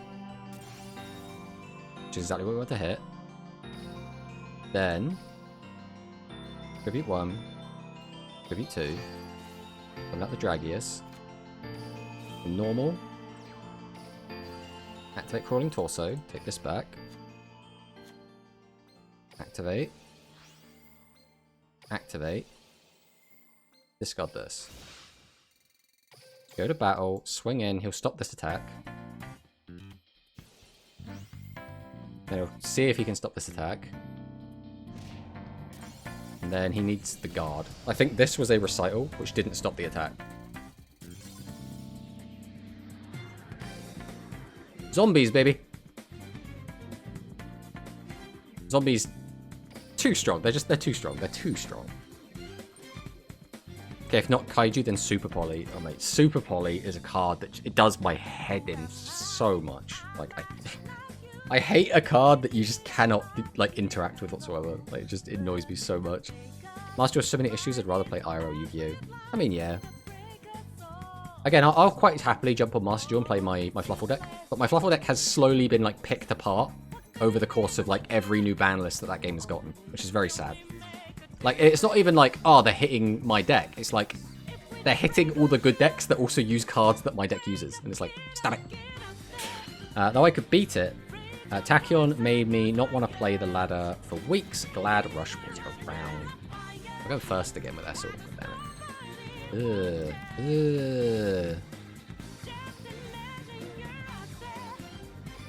Oh, this ain't great.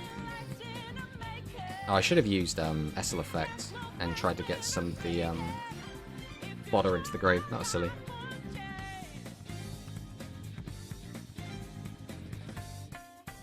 Thought I could beat it. Tachyon made me not want to play the ladder for weeks. Yeah, yeah, that was rough. But I didn't... Again, I was playing very casually, right? But I was, like, climbing during thingy format. During Tachyon format. And I find it, like, not too rough. You need to fight... Bro, I'm bricked on high levels. Don't put cards back in my hand. Oh, really? No boss monster? Then why did you bother? What are we hoping to accomplish here? I guess I'll go Essel. Essel Effect here. That's annoying. I can go for the boost, but I don't think it's worth it. I think I'd rather just get cards out of my hand. Tribute.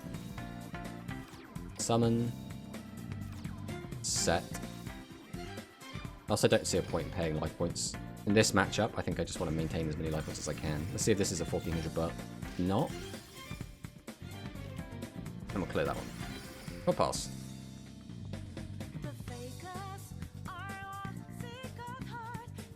Have you tried the new Rebel stuff? Nah. So, generally I see. The way I tend to play is I'll pick one deck and then just play that for like a day.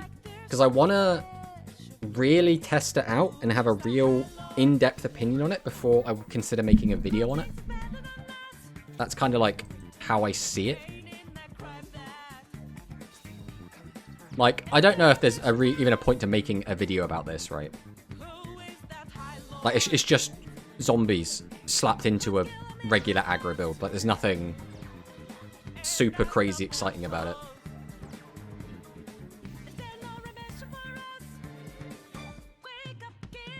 Wait, is he using... Yeah, he's using Hell Tuning Invasion. We're just also playing Doom Metal in it. Tribute 2. Someone's that another one. Doom Metal Effect. What was this other monster? Oh, he just got a high level Shadow Bite. Okay. Okay.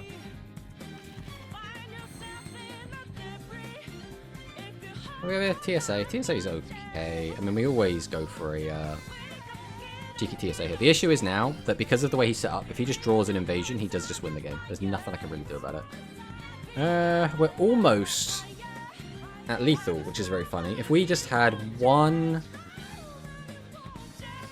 either Seahorse or Torso, we would just have lethal. But we do not. So we do what we can. We summon. We summon. We'll go ahead and activate. Weaken this down. Wait, is this almost lethal anyway? Is this just lethal anyway? We're going to reduce it by another 16.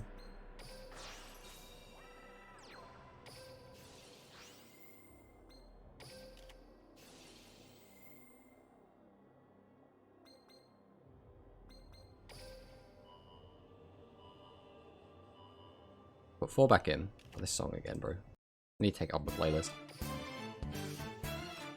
Summon. Yeah, I guess we just lethal him through it. It turns out, right, Dragius is just really good.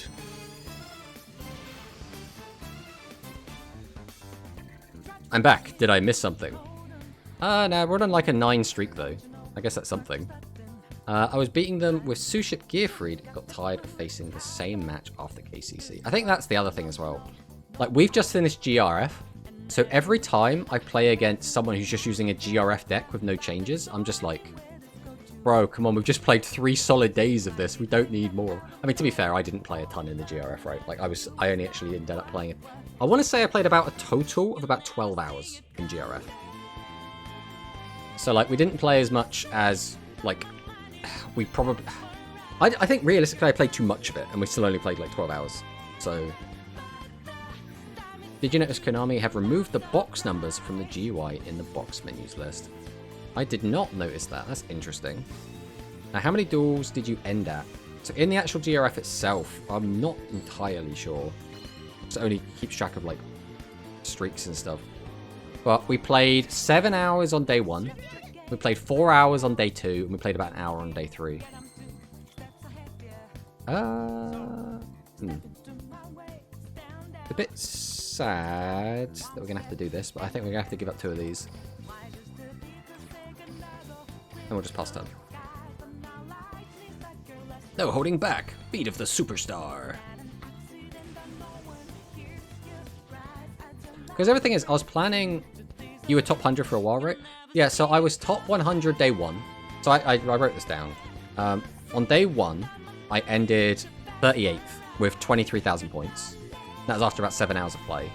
Day 2, we started at 125, so we lost 87 places by deterioration, just being asleep. And we ended that at 54th place with 32,000 points. Then day 3, we started at like 108, I want to say. But we only had like an hour to play. And we didn't end up winning all of those games, so we ended up being about the same. And then again, by this point, it was like 1 a.m. and there was another like 4 hours left of the event, and I was like, I can't stay up all night. I'm not capable of doing so. So yeah, we just called it. So yeah, we finished basically like just shy, which is not the end of the world, right? That's fine.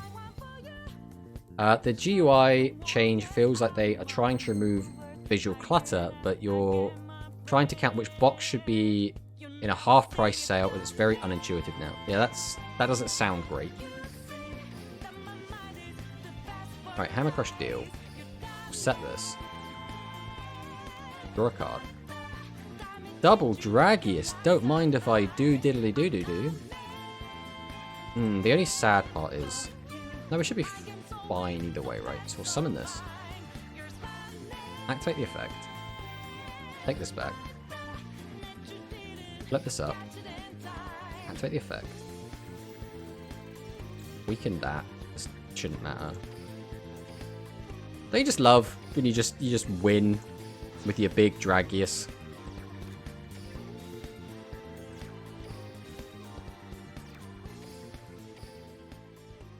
Maybe for a second Dragius.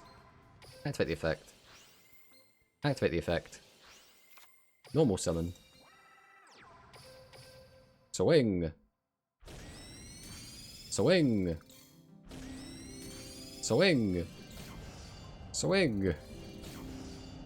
Zombies. Zombies. Zombies. Base. Oh, this is dumb. What deck were you using? Royal Rebels? Yeah, we basically played Rebels pretty much the entire time. We played it like 90% Rebels. I mean, I can go and show you my decks quick if you want. You can take a quick gandery note. So, we played this list, except for day 1, we weren't playing the Gargoyles, and we were only playing one Fanatic. Instead, we were playing the Essels, is what we were on. But during that day 1, we started writing down every time we got Essel's effect off, and in total, over a 7-hour play session, we used Essel's effect 5 times on turn 2, and it summoned a boss monster twice. So it really just was not pulling its weight, so we cut it, because it was actually bricking us a little bit, because occasionally we couldn't get off our invasion, because we can't boost Essel's level with Hell Tuning Invasion. So we swapped to this deck. This is what we played most of the time. Like, pretty much all of day 2 was this deck. We did play a little bit of a couple of other decks. We did play a little bit of Thunder Aggro, which was this one. We played a little bit of this. This did okay. It wasn't, like, amazing, but it definitely pulled its own weight. Definitely still a strong deck. Very, very usable.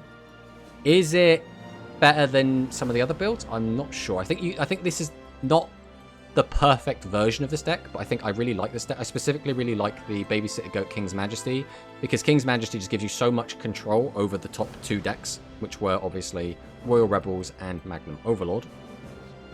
And then we ended just by playing Magnum Overlord. So I really wanted to test this against like high-level opponents. And this deck did very, very well. We had a really great time playing this list. Again, we almost always would win just off of the back of Magnum Overlord itself, because it's just really good.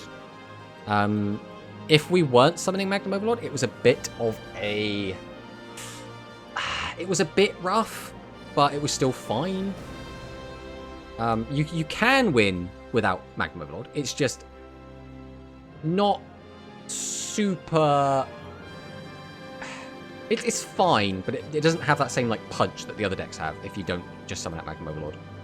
Phaser and Doom Metal look pretty good, kind of annoying. Royals are split across 3 boxes. Yeah, we were talking about this before. It's crazy to think that Royal Rebels now have 2 Ultras in 2 different boxes and a Super in a different box. That you don't need like Doom Metal to play Rebels as is, right? In fact, I think arguably it's a detriment to the deck, but it is a thing that exists, right? So it's like Rebels are definitely... I'm hoping they'll put all the half-price boxes in older tab at the bottom when it's on, hopefully. Rebels are definitely the Dark World deck of Rush with how... with them 3 boxes. I mean, yeah. Yeah, nice, yeah. Essel felt weird sometimes, for sure, because of it being level 4. I mean, we talked about this a lot at the start of the stream, but I really think Essel is the card that needs to go. I think Essel is busted. Estel is so unassuming most of the time. And I think that's what lets it sneak under the radar. I really think Estel needs to go. It needs to be limit 3. I think that's the best option for it. I don't think limit 2 is going to do much to it. And I don't think limit 1... Like, limit 1 will be fine, I guess, as well. But then it just feels even sackier. So, like, I think this needs to be at limit 3. So most decks will just come off of it. I think it's probably okay for, like, Psychic to keep it, but... Every other deck needs to lose this deck. Especially, it shouldn't be played alongside Dragius. Cheating out of Dragius feels so gross. It's crazy to think you don't use the event cards from both Roa events in either variant of Royal Rebels now. Yeah, it's not, like, too surprising. But, like, they'd have to have put in, like... Or put a really strong event card in, right? Like Invasion could have been an event card, really. They just chose not to. Because reasons. Royal Rebels as well do get some really strong cards in the future. So like, and Royal Rebels right now in the physical TCG game are like a top tier deck. They are arguably the best deck in the game. And that's because they've got some new decent support cards, but also they got a new boss monster called Royal Rebels Progressive. And Progressive is a very, very interesting card. In fact, let's go over and take a look at it quick. The Chroma.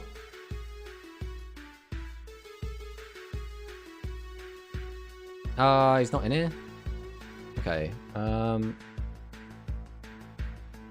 Instead then, let's look him up on this proper.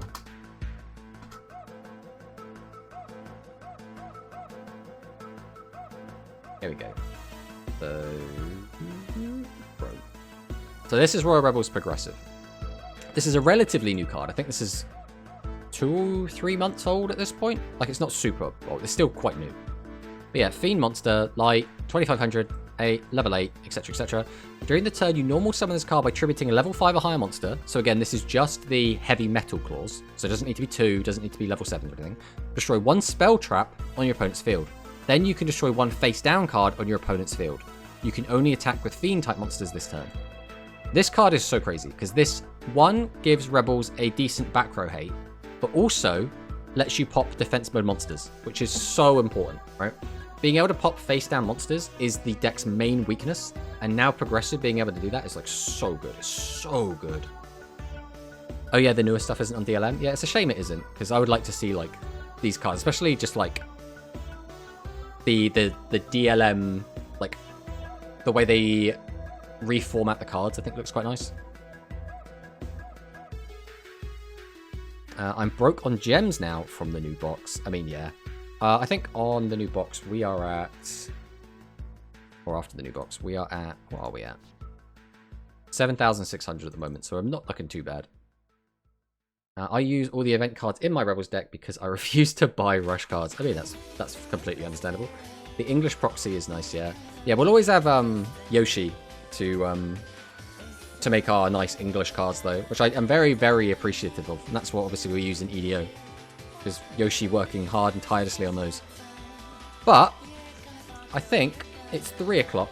Well, 3 o'clock in UK time. So that is going to be the end of the stream. Thank you all so much for coming. It's obviously been a great time. We played Zombies and had a pretty good time on it. There's not really much more to kind of say about that. Obviously, the quality of the zombies is arguable, right? Just because we were playing with the aggro package, but it is what it is. We'll be trying out something new on Thursday. It will probably either be Psychic or we'll be trying out the new Rebel stuff. And again, that will be, I don't know what day I just said, but it'll be Thursday. Thursday, same time. So we hope everyone will be back there. We're going to raid into someone else playing Speed, probably. Who's playing? Hound Rebel? Let's raid into them. I've never seen this person before, so I don't know what they're like, but we'll raid in. But thank you all so much for watching, and we'll see you next time. Bye-bye.